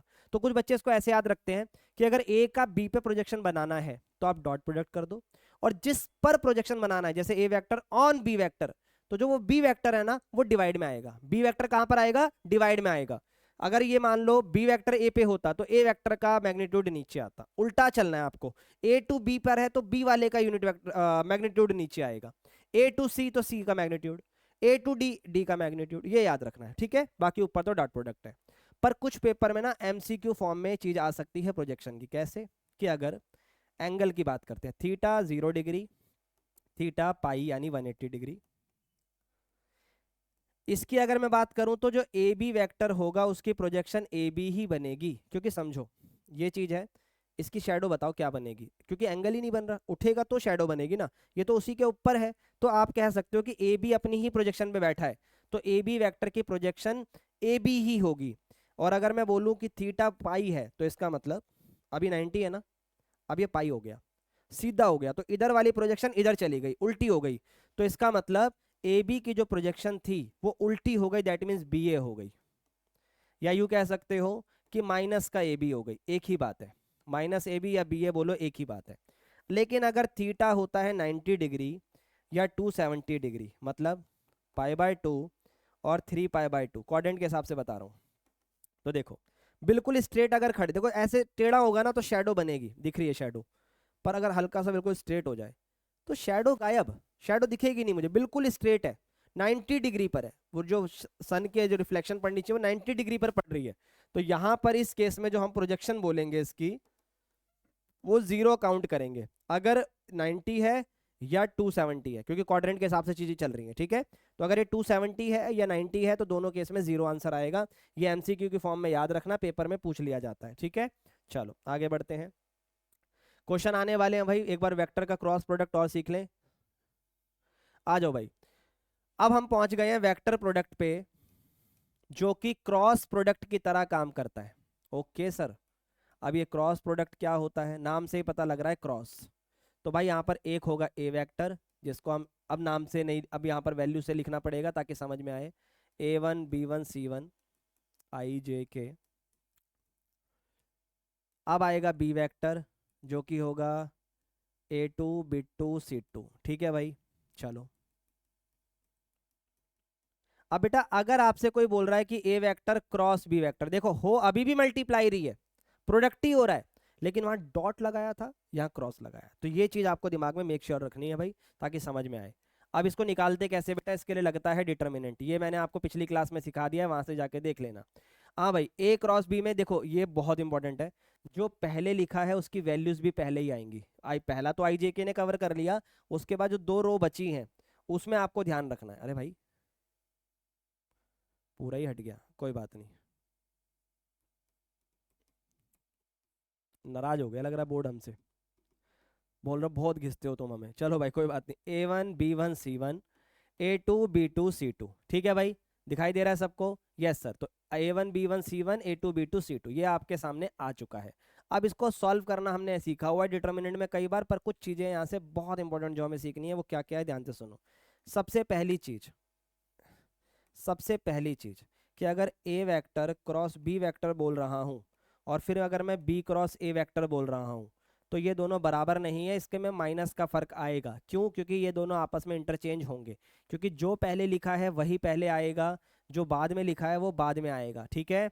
और ये माइनस लगाना ज़रूरी है, ये बात याद रखना। तो अगर कभी अगर ए क्रॉस बी आ रहा है तो वो बी क्रॉस ए के बराबर नहीं होगा, उसमें माइनस आएगा, ठीक है भाई। सेकंड सेकंड चीज कि अगर मैं आपको बोल रहा हूँ कि दोनों सेम ही कर दो, ए क्रॉस ए कर दो, तो भाई ये सीधा जीरो वेक्टर लगा दो। क्यों भैया? क्योंकि भाई अगर ये भी ए हो गया, ये भी ए हो गया, तो जो यहाँ लिखा होगा वही ए नीचे लिखा होगा, दोनों आइडेंटिकल हो जाएंगे, सेम टू सेम हो जाएंगे। डिटर्मिनेंट में पढ़ाया था आइडेंटिकल होने पर वैल्यू जीरो हो जाती है, ठीक है भाई। चलो बहुत बढ़िया। इसके बाद अगर हम बात करें एंगल्स पे भी चलेंगे, इसको ओपन करने की भी बात करने वाले हैं हम, सुनते चलो। अब अगर मैं आपसे बोलूं इनके एंगल की, तो बेटा एंगल आप कहोगे सर अभी तो हमने सीख लिया, तो बेटा कई बार पेपर में इससे भी एंगल आ जाता है, मतलब वो आपका डॉट प्रोडक्ट से है, ये क्रॉस प्रोडक्ट से है, ठीक है। चलो तो सबसे पहले बेटा यहाँ पर साइन थीटा आता है, कॉस थीटा नहीं आता, ये बात याद रखना। जिसको आप बोलते हो ए क्रॉस बी का मैग्नीट्यूड, क्योंकि इसका आंसर तो आई जे के में आएगा, तभी तो इसे वेक्टर प्रोडक्ट बोला जा रहा है। अभी करके दिखाता हूँ। नीचे वही सेम चीज, ए वेक्टर का मैग्नीट्यूड और बी वेक्टर का मैग्नीट्यूड। तो इसको मैं ऐसे बोल सकता हूँ, ए क्रॉस बी का मैग्नीट्यूड बराबर है ए का मैग्नीट्यूड बी का मैग्नीट्यूड इनटू में साइन थीटा। जी ऐसे भी इसको बोला जा सकता है, ठीक है। बहुत बढ़िया, बहुत बढ़िया भाई, बहुत बढ़िया, बहुत बढ़िया। आ जाओ, ये हो गया फार्मूला। अब चलते हैं यहाँ से पॉइंट। इसमें आप इतना ज़रूरी नहीं है इसको पढ़ना, बट फिर भी पढ़ा देता हूँ भाई। अगर थीटा 90 हुआ तो इसका मतलब परपेंडिकुलर हुआ। तो आपके पेपर में अगर परपेंडिकुलर की कहानी आ रही है तो वो क्रॉस प्रोडक्ट से नहीं आएगी, डॉट प्रोडक्ट से ही आएगी। और अगर क्रॉस से पूछ रहा है तो देखो अजीब ही बात बनेगी, क्योंकि साइन 90 की वैल्यू क्या होती है? 1। तो अगर क्रॉस का मैग्नीट्यूड ए और बी के मैग्नीट्यूड के प्रोडक्ट के बराबर है तो वो परपेंडिकुलर होगा। सिमिलरली आप बाकी चीजें भी बना सकते हो, है ना। चलो आगे बढ़ते हैं। अब जैसे यहाँ पर हमने कुछ चीजें सीखी थी, यहाँ पर भी कुछ चीजें सीखनी है। जैसे आई डॉट आई था, तो यहाँ पर आई क्रॉस आई होगा, जे क्रॉस जे होगा और के क्रॉस के होगा। तो ये जीरो होता है, क्यों सर? अभी आपको बताया था कि अगर दो वेक्टर सेम हैं तो वो हमेशा जीरो के बराबर आते हैं क्रॉस होने पर। तो यहाँ पर आई क्रॉस आई है, जे क्रॉस जे है, के क्रॉस के है, तो ये जीरो के बराबर होता है। वहीं अगर हम बात करें कि अगर आई क्रॉस जे आ जाए या जे क्रॉस के आ जाए या के क्रॉस आई आ जाए, तो आपका मन कह रहा होगा अच्छा ये तो फिर 1 होगा, उल्टा करना है। नहीं भाई, सुन लो पूरी बात। जैसे वहां पर आई डॉट आई 1 था, पर यहाँ पर आई क्रॉस आई 0 है, ऐसी जो वहां पर 0 था वो यहाँ पर 1 हो, ऐसा नहीं है। अगर आई क्रॉस जे आ रहा है तो आंसर में के आएगा। अपोजिट ऐसे चलना है। यहाँ पर मान लो आई है, यहाँ पर जे है, यहाँ पे के है, तो अगर आप आई से जे पर गए तो फिर के पर आओ, फिर जे और के पर गए तो आई पर आओ, के और आई से गए तो जे पर जाओ। ऑर्डर वाइज चलना है। आई जे के आई, के आई जे। अगर आपका ऑर्डर हिला, आपका ऑर्डर हटा, तो भाई जे से अगर आई हुए आप, आई जे से जे आई हो गए, तो याद रखो अगर ये दोनों चीजें आपस में इंटरचेंज होती हैं तो माइनस का सिंबल आएगा, तो जो वो के था वो माइनस का हो जाएगा। और यहाँ पर जो जे क्रॉस के है ये के क्रॉस जे होगा, और ये वाला आई क्रॉस के होगा। अब आप कमेंट में मुझे बताएंगे यहाँ माइनस में क्या आना चाहिए, ठीक है भाई। पूरी उम्मीद है कि सेम ही बताने वाले हो आप। वहां पर आई और यहाँ पर जे, कमेंट में बता दो अगर समझ में आ गया है तो, ठीक है भाई। अभी बात खत्म नहीं हुई है, क्योंकि इसके अंदर काफी इंपॉर्टेंट चीजें होती हैं। क्वेश्चन भी अभी हम करने वाले हैं। देखो भाई, आपसे ना दो चीजें इसके अंदर और पूछी जाती है कि भाई एरिया ऑफ ट्राइंगल और एरिया ऑफ पैरेललोग्राम, ये दो चीजें अभी पीछे छोड़ी थी ना हमने, इसीलिए छोड़ी थी। आओ मैं अब समझाता हूँ। लेट से आपसे कोई एरिया ऑफ ट्राइंगल बोल रहा है, तो मेरे भाई एरिया ऑफ ट्राइंगल कैसे निकालोगे आप? सबसे पहले जब एरिया ऑफ ट्राइंगल बोला तो आप ट्राइंगल बना लो। आपके पास 3 वर्टिसेस हैं या पोजीशन वेक्टर है, आपको ना कोई भी एक को इनिशियल पॉइंट लेना है, चाहे आप ए ले लो चाहे आप बी ले लो, कोई भी एक लेकर उससे 2 वेक्टर बनाओ। अगर आप बी से बनाते हो तो पहला वेक्टर होगा बी ए वेक्टर, और दूसरा होगा BC वेक्टर, तो जिसमें आप पहले को A बोलोगे और दूसरे को आप B बोलोगे, ठीक है। तो यहां से एरिया ऑफ ट्राइंगल सिंपली बनेगा 1/2 और जो आपने A और B लिया है उनके क्रॉस का मैग्नीट्यूड, सिंपल एज दैट। अगर आप ए से लोगे AC ले लोगे, CB और CA ले लो, वो आपके ऊपर है, ठीक है। सिमिलरली पैरेललोग्राम भी तो यही होता है, double of triangle, double of triangle होता है। तो अगर आप यहाँ A है यहाँ B है तो सिंपली आप इन्हीं दोनों को लोगे भाई, यहाँ पर ये नहीं आएगा तो आपको भी यहाँ पर भी, जैसे ये कोई इनिशियल पॉइंट हो गया, पहला वेक्टर ये, दूसरा वेक्टर ये आपको याद रखना है। तो सर इसका फॉर्मूला बता दो। बिल्कुल, जो आप मन में सोच रहे हो वही होगा, अगर नहीं सोच रहे हो तो सोचो, इसका डबल ही तो हो रहा है वो, तो ये 1/2 हटा दो, तो एरिया ऑफ पैरेललोग्राम होगा A vector cross B vector का मैग्नीट्यूड। ये सिंपल फॉर्मूला हमारा होगा, ठीक है भाई, बहुत बढ़िया। आगे बढ़ते हैं, आगे बढ़ते हैं। एक लास्ट बात कि कभी आपको, ये बहुत इंपॉर्टेंट बात है, कभी आपको बोले ना, ये रट लो दिमाग में कि भाई find a vector which is perpendicular to A vector and B vector. कभी आपसे एक ऐसा वेक्टर पूछे जो कि परपेंडिकुलर हो अदर दो वेक्टर्स पे, तो बेटा हमेशा उन दोनों का क्रॉस कर दो, बात खत्म। उन्हीं दोनों का हमेशा क्रॉस कर दो, आपका वो वेक्टर आ जाएगा। अच्छा, अगर ऐसे बोला होता कि एक ऐसा वेक्टर बताओ जो A प्लस B और B प्लस C पे परपेंडिकुलर है, तो भाई इन दोनों का क्रॉस कर दो, बात खत्म, D मान लो, ये लो। अगर आपसे बोला है कि A प्लस B पर और B प्लस C पर, हट जाता है यार, ये कोई बात नहीं। अगर मैंने आपसे बोला कि find a vector perpendicular to, यहीं लिख देता हूँ, A प्लस B और B प्लस C, अगर ऐसे बोला होता तो आप इन्हीं दोनों का क्रॉस करोगे, A प्लस B और B प्लस C का। अब सर क्रॉस कैसे करेंगे, इसको D मान लो। अब भाई पहले A प्लस B को प्लस कर लो, फिर B प्लस C को प्लस कर लो, फिर इसको सॉल्व कर दो। अभी मैं क्वेश्चन के माध्यम से इसको करके दिखाता हूँ। हमारे पास कुछ क्वेश्चंस आ गए हैं, ये आ गया, ये लो, पहले यही करते हैं। देखो, आई दिया है, बी दिया है, सॉरी ए दिया है, बी दिया है, सी दिया है, आपको एक यूनिट वेक्टर बताना है जो कि परपेंडिकुलर होगा ए माइनस बी और सी माइनस बी पे। अभी समझाया था, तो पहले ए माइनस बी निकालो।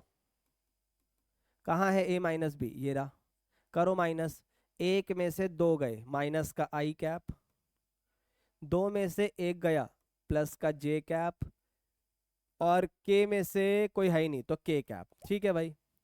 अब है सी माइनस बी, तो सी में से बी को माइनस करो, तीन में से दो गया, आई कैप, माइनस चार में से -1 कर दो तो माइनस का 5k कैप, के है ही नहीं तो माइनस का 5k।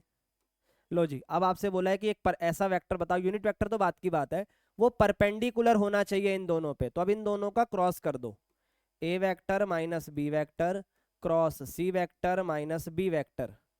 इसको आप मान लो पी वेक्टर, क्योंकि पी नहीं है पूरे सवाल में, पी मान लिया। अब इसका कैसे निकालना है, अब दिखाता हूँ। आई कैप, जे कैप, के कैप, तो सबसे पहले आएगा -1, 1 और 1, ये उठा लिया, फिर 1 -5 और -5। अब सॉल्व कर दो डिटर्मिनेंट, ये हटा, -5 माइनस +5, ठीक है भाई, बिल्कुल सही है सर। फिर माइनस का जे कैप, ये हटा, 5 एकम 5, 1 एकम 1, फिर के कैप, 5 एकम 5, 1 एकम 1, तो ये आ गया आपका 0, ये माइनस का 4 जे कैप और ये प्लस का 4 के कैप। अब बस इतना बताओ, आपको मैंने वेक्टर निकाल कर अगर दे दिया, आपसे यूनिट वेक्टर बोला है, क्या आप इसका मैग्नीट्यूड निकाल कर इसको डिवाइड कर कर यूनिट वेक्टर नहीं बना पाओगे? नहीं तो नो करो, हाँ तो यस करो, पर करना जरूर है मेरे भाई कमेंट्स में। तो ये आपके लिए होमवर्क हो जाता है छोटा सा, ठीक है भाई, डिटेल में आपको मैं चीजें बताते हुए चल रहा हूँ।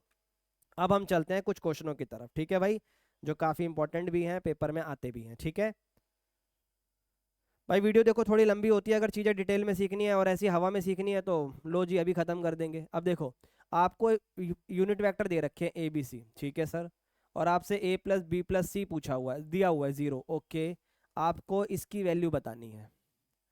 तो ये काफ़ी पॉपुलर क्वेश्चन है, अगर ये पेपर में आएगा तो आपको शुरुआत कैसे करनी है। सबसे पहले तो बता दो कि भाई ए vector, B vector, C vector, इन सब का मैग्नीट्यूड 1 होगा, ठीक है भाई। आ जाओ, अब आपसे a प्लस बी प्लस सी 0 दिया हुआ है।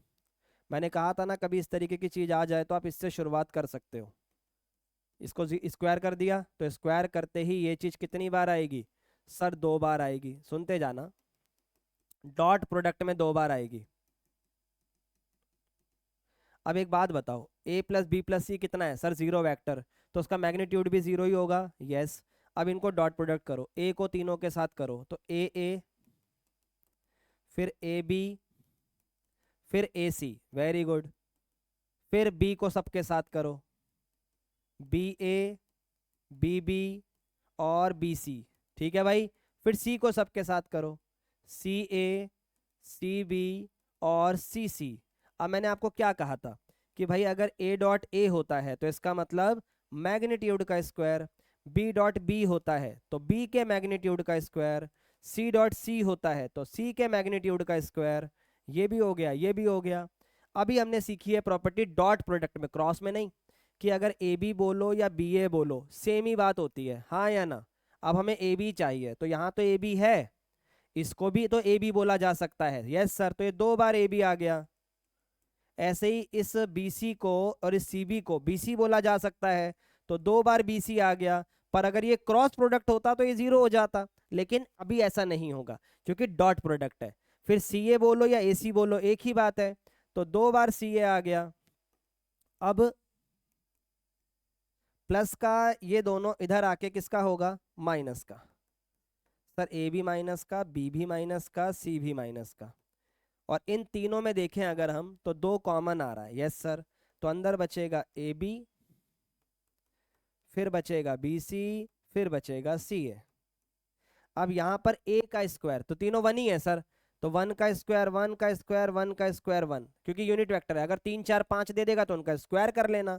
तो ये माइनस का 3 आ गया, और बराबर में जो भी चल रहा है 2 वो डिवाइड में आ जाएगा, और आपका आंसर आपके सामने आ चुका है। एक second, A B B C और सी ए, ये आपका फाइनल आंसर आ जाएगा। मेरे हिसाब से ये चीज़ क्लियर हो गई होगी। नहीं हुई है एक बार और देखो ताकि समझ में आए, और यस नो लिखते चलना ताकि मुझे पता लगे कि आपको समझ आ रही है नहीं आ रही है। एक और क्वेश्चन आ गया। मैंने कहा था ऐसे क्वेश्चन जब भी आए तो शुरुआत कैसे करनी है। अब आपको चीज़ें समझ में आ रही हैं। ए और बी आर परपेंडिकुलर वेक्टर, तो उनका डॉट प्रोडक्ट 0 हो गया, बात ही खत्म। भाई परपेंडिकुलर हैं तो डॉट प्रोडक्ट 0 हो गया, लिख दो चाहो तो इस बात को। अब आपसे बोला है कि a vector plus b vector 13 है। क्या कहा था मैंने कि जब भी ऐसा क्वेश्चन आए, रुक जाओ, हाँ, जब भी ऐसा क्वेश्चन आए तो इसका स्क्वायर करो और इसी चीज को 2 बार लिख दो। कहा था, अभी भी वही कह रहा हूँ, बात नहीं बदल रहा हूँ, ठीक है। अब ये 13 है सर, तो 13 का स्क्वायर कर दो। यहाँ डॉट प्रोडक्ट करो सर, ए को ए के साथ, फिर ए को बी के साथ, फिर बी को ए के साथ, और फिर बी को बी के साथ, खत्म।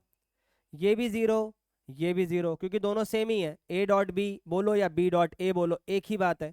इसको क्या बोलोगे सर? दो चीज सेम डॉट होती हैं तो ए पे स्क्वायर, बी डॉट बी हो गया तो बी पे स्क्वायर, क्योंकि ये दोनों तो 0 हो गए हैं। क्या हो गए हैं? 0। और यहाँ 13 का स्क्वायर है जो कि 169 होगा। ए की जगह 5 का स्क्वायर है। अब यार इतनी तो मैं आपसे उम्मीद कर सकता हूँ कि मुझे आप कमेंट के अंदर इसको सॉल्व कर कर बी वेक्टर की वैल्यू बता सकें। जल्दी से कमेंट करके मुझे इसका आंसर सभी बताएंगे, ठीक है भाई। एक और क्वेश्चन, ये भी सेम वैसे ही है, मैं हिंट दे रहा हूँ, ट्राई आप करोगे। ए और बी यूनिट वेक्टर है, तो सर ए का मैग्नीट्यूड 1, बी का मैग्नीट्यूड भी 1। आपको एंगल बताना है ए और बी के बीच ताकि ये भी यूनिट वेक्टर हो जाए। तो रूट रूट को देख के डरना मत, अरे बहुत लड्डू चीज है ये। मेरा एक दोस्त है, उसका नाम भी लड्डू है भाई। कोई बात नहीं, इधर आ जाओ, सवाल को समझते चलिए। ये 1 हो गया, सबका कोई ना कोई दोस्त होता है जिसको कोई ना कोई लड्डू बोल देता है। आते जाओ, ये स्क्वायर हो गया मेरे भाई। यस, तो अब यहाँ पर आप डॉट प्रोडक्ट कर दो इसका, √2 a vector minus B, √2 a vector minus B. ये आप ही ट्राई करोगे भाई, पूरा क्वेश्चन आप कर सकते हो। इसको इससे करो, इसको इससे करो, बस ये एक चीज याद रखना, जो ए डॉट बी है, क्योंकि एंगल पूछा है, मैंने आपको बताया था ये इसके बराबर होता है, याद है ना। यस सर, आपने कहा था फॉर्मूला बनता है। तो ए डॉट बी की जगह ए और बी का मैग्नीट्यूड कितना है सर? 1, तो 1 1 रख दो, तो क्या बचेगा? Cos theta. अब ये आपको सॉल्व करना है, पूरा मल्टीप्लाई करो, जहां ए डॉट बी आ जाए वहां पर कॉस थीटा रख देना, और मुझे कमेंट में बताना कि सर आंसर आया या नहीं आया। और अगर आंसर नहीं, देखो कि ये वीडियो आप लोग क्या करते हो, अच्छा आ रहा है मुझे, अच्छा आ रहा है मुझे, आ रहा है आ रहा है आ रहा है, ये बड़ी गलती होती है। मैथ्स का पेपर है भाई, बिना लिखे नंबर नहीं बनेंगे, भर भर के लिखना पड़ेगा, कॉपियां भर दो तब जाके बात बनेगी। मेरे जब मैं अपने टाइम पढ़ता तो भाई दोस्तों को भी करवाया, खुद भी कराए, तो आपको ये चीज समझनी पड़ेगी, ठीक है। तो अगर फिर भी डाउट आएगा तो यार ग्रुप दे रखा है व्हाट्सअप का, वहां आ जाओ, डाउट पूछो, सिंपल सी बात है, ठीक है, करना पड़ेगा। एक और क्वेश्चन, ये काफी अच्छा क्वेश्चन है, इसको दिमाग में बैठा लो। जब भी ये क्वेश्चन पेपर में आता है तो या तो एमसीक्यू में आएगा या 2 मार्क्स में आएगा। तरीका क्या है मैं समझाता हूं। जब भी ये चीज आएगी ना, अगर एम शॉर्टकट में आ रही है तो अलग बात है, एमसीक्यू में तो आप डायरेक्ट पता है क्या लिख सकते हो इसको, ए वेक्टर और बी वेक्टर के मैग्नीट्यूड्स के प्रोडक्ट का स्क्वायर होता है ये, बात खत्म। क्यों होता है मैं अभी समझाऊंगा, ठीक है। स्क्वायर हटा दो, रूट लगा दो, 400 का रूट हो गया 20, तो यहाँ आ गया ए वेक्टर और बी वेक्टर, ए वेक्टर और बी वेक्टर। अब आप इसको आराम से सॉल्व कर सकते हो क्योंकि आपके पास ए है और आपसे बी पूछा है, पर मुझे पता है दिमाग में आपके चुलबुले दौड़ चुके हैं, सर कैसे, आओ दिखाता हूँ। भाई एक बात बताओ, मैंने आपको बताया था ना कि ए क्रॉस बी का मैग्नीट्यूड, ए का मैग्नीट्यूड बी का मैग्नीट्यूड साइन थीटा होता है, क्योंकि ये इसके डिवाइड में होता है जब साइन थीटा निकालते हो, अब मल्टीप्लाई में है। अब इनका अगर डॉट प्रोडक्ट की बात करूं तो वो भी यही होता है, ए वेक्टर बी वेक्टर, बट साथ में कॉस थीटा होता है। अब आपको बोला गया है कि इनके स्क्वायर की जमा करो, ठीक है सर करते हैं, सुनते जाना। इसका स्क्वायर करेंगे तो मैग्नीट्यूड पे स्क्वायर, बी पे भी स्क्वायर, साइन पे भी स्क्वायर। सिमिलरली इधर भी ए पे भी स्क्वायर, बी पे भी स्क्वायर और कॉस पे भी स्क्वायर, और बराबर में क्या आ रहा है 400। इन दोनों में क्या कॉमन है सर, ए पे स्क्वायर बी पे स्क्वायर, अंदर क्या बचा sine square theta plus cos square theta बराबर 400। Sine square plus cos square की वैल्यू क्या होती है 1 होती है, क्या होती है 1। तो क्या बचा सर, ए और बी का मैग्नीट्यूड बचा बस, और उन दोनों पर क्या लगा हुआ है स्क्वायर, तो बराबर में कितना होगा 400। तो यहां से यहां तक का सफर आपको समझ में आया है, इसके आगे मैंने आपको करवाई दिया। तो देखो भाई इस तरीके से चीज बनती है, तो इसको करना, और ये बहुत इजी है, अगर एमसीक्यू में आए तो बैठा लो दिमाग में कि ऐसे होता है, ताकि आपको दिक्कत ना आए पेपर में, ठीक है भाई। चलो एक और क्वेश्चन आ गए, right the value of this. ये मैं करता हूं वो आप करना, वो आसान है। देखो भाई आई क्रॉस जे प्लस के, तो पहले आप आई को क्रॉस करो जे के साथ, बीच में प्लस, आई को क्रॉस करो के साथ, ठीक है सर कर दिया। फिर जे को क्रॉस करो के साथ, प्लस फिर जे को क्रॉस करो आई के साथ, प्लस के को क्रॉस करो आई के साथ, फिर के को क्रॉस करो जे के साथ। तो देखो भाई आई जे ऑर्डर में है तो के आएगा, इसको रोको, जे के आई आएगा, इसको रोको, के आई तो जे आएगा। अब इनकी बात करते हैं, ये आई के नहीं होना चाहिए था, के आई होना चाहिए था, इसलिए माइनस का जे आएगा। जे के बाद आई नहीं होता, आई के बाद जे होता है, तो ये माइनस का के होगा, और ये के जे है तो माइनस का आई होगा। तो ध्यान से देखो, आई से आई गया, जे से जे गया, के से के गया, और आंसर 0 आ गया। अब एमसीक्यू में ऐसे क्वेश्चन पूछ रहा है भाई वो आपसे, तो आप इस वाले को जरूर करना, इस वाले क्वेश्चन को जरूर करना होमवर्क, और यानी कमेंट में मुझे इसका आंसर बताना है, ठीक है भाई। चलो एक ये भी आप कर सकते हो, अब इतना मैंने आपको सिखा दिया है। सिमिलरली ये भी हो जाएगा, आओ कैसे देखते हैं।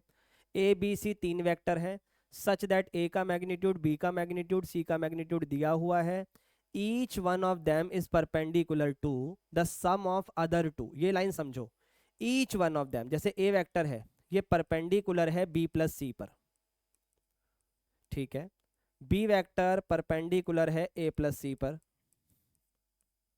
और सी वेक्टर परपेंडिकुलर है ए प्लस बी पर।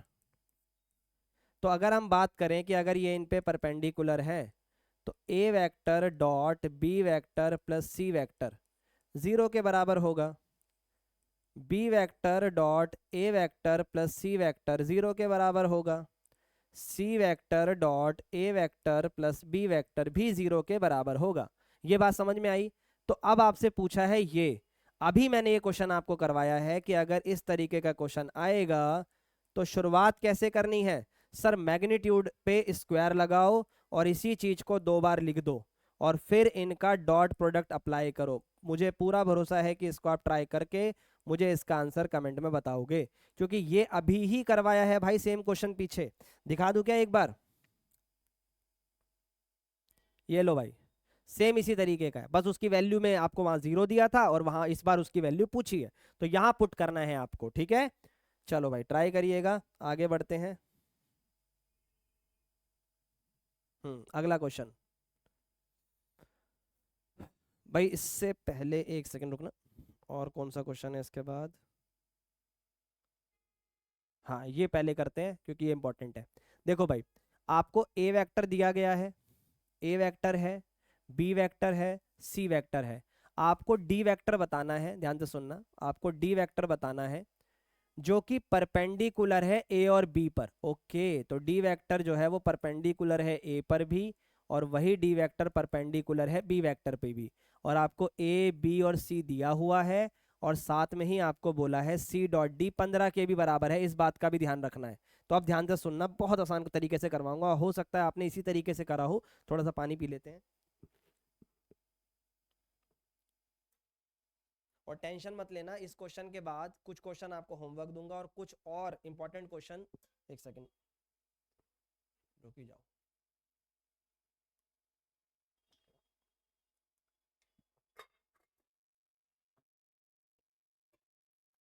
हेलो।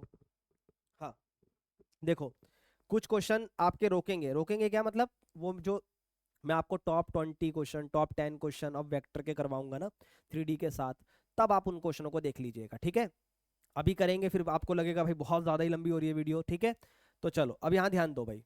जब सब दिया हुआ है, सबसे पहली लाइन एक जो मुझे दिखाई दी, एक ऐसा वेक्टर बताओ जो कि परपेंडिकुलर है ए और बी पे। तो मैंने आपको पहले ही कहा था कि कभी ऐसा कोई वेक्टर पूछे तो उन दोनों का क्रॉस निकाल दो जिन पर वो परपेंडिकुलर है। तो ए और बी पे परपेंडिकुलर है तो उसका क्रॉस निकाल दो। आ जाओ, आई जे के। तो यहां पर आएगा आपका ए और बी, 1 4 2, यहाँ पर 3 - 2 और 7। करो जरा, आई कैप, 7 × 4 = 28 और माइनस माइनस प्लस, तो 4 हो गया 32। फिर जे कैप, 7 × 1 = 7, 3 × 2 = 6। ठीक है भाई, फिर के कैप, इधर से हटाओ, -2, 4 × 3 = 12।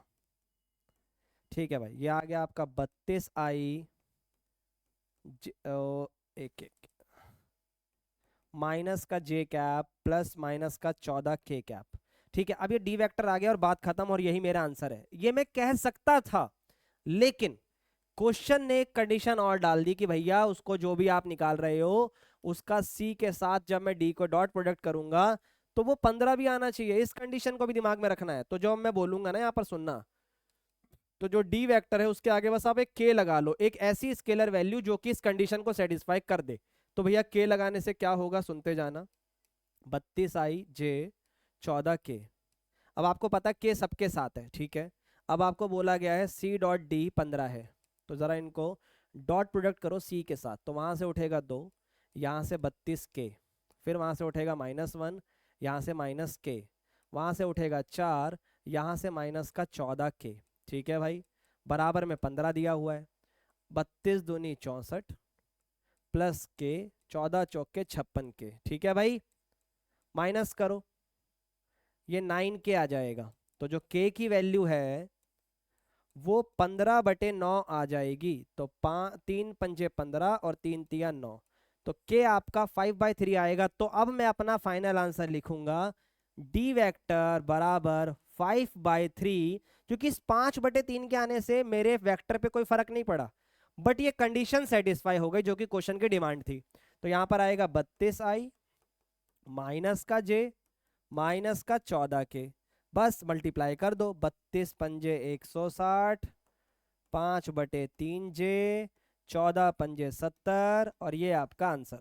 सिंपल एज दैट, इतना इजी क्वेश्चन 5 नंबर के तरीके से मैंने करवाया, और ये 5 नंबर पूरे मिलेंगे। आप बड़े तरीके से करते हो उससे मत करो, यही इजी तरीका है। ठीक है भाई, और देखते हैं, और देखते हैं जो अभी मुझे करवाने हैं बाकी। ये पीडीएफ आपको ग्रुप में मिल जाएगी भाई, और फिर होमवर्क में आप इसे कंप्लीट कर लीजिएगा। ठीक है, चलो एक और क्वेश्चन आ गया, ये अभी मैंने करवा दिया है आपको। देखो ए बी दे रखा है, कलर चेंज कर देते हैं। ए बी दे रखा है 2i माइनस का 4j कैप प्लस का 5k कैप। और डीबी अच्छा okay nice question, 3i minus का 6j प्लस का 2k कैप।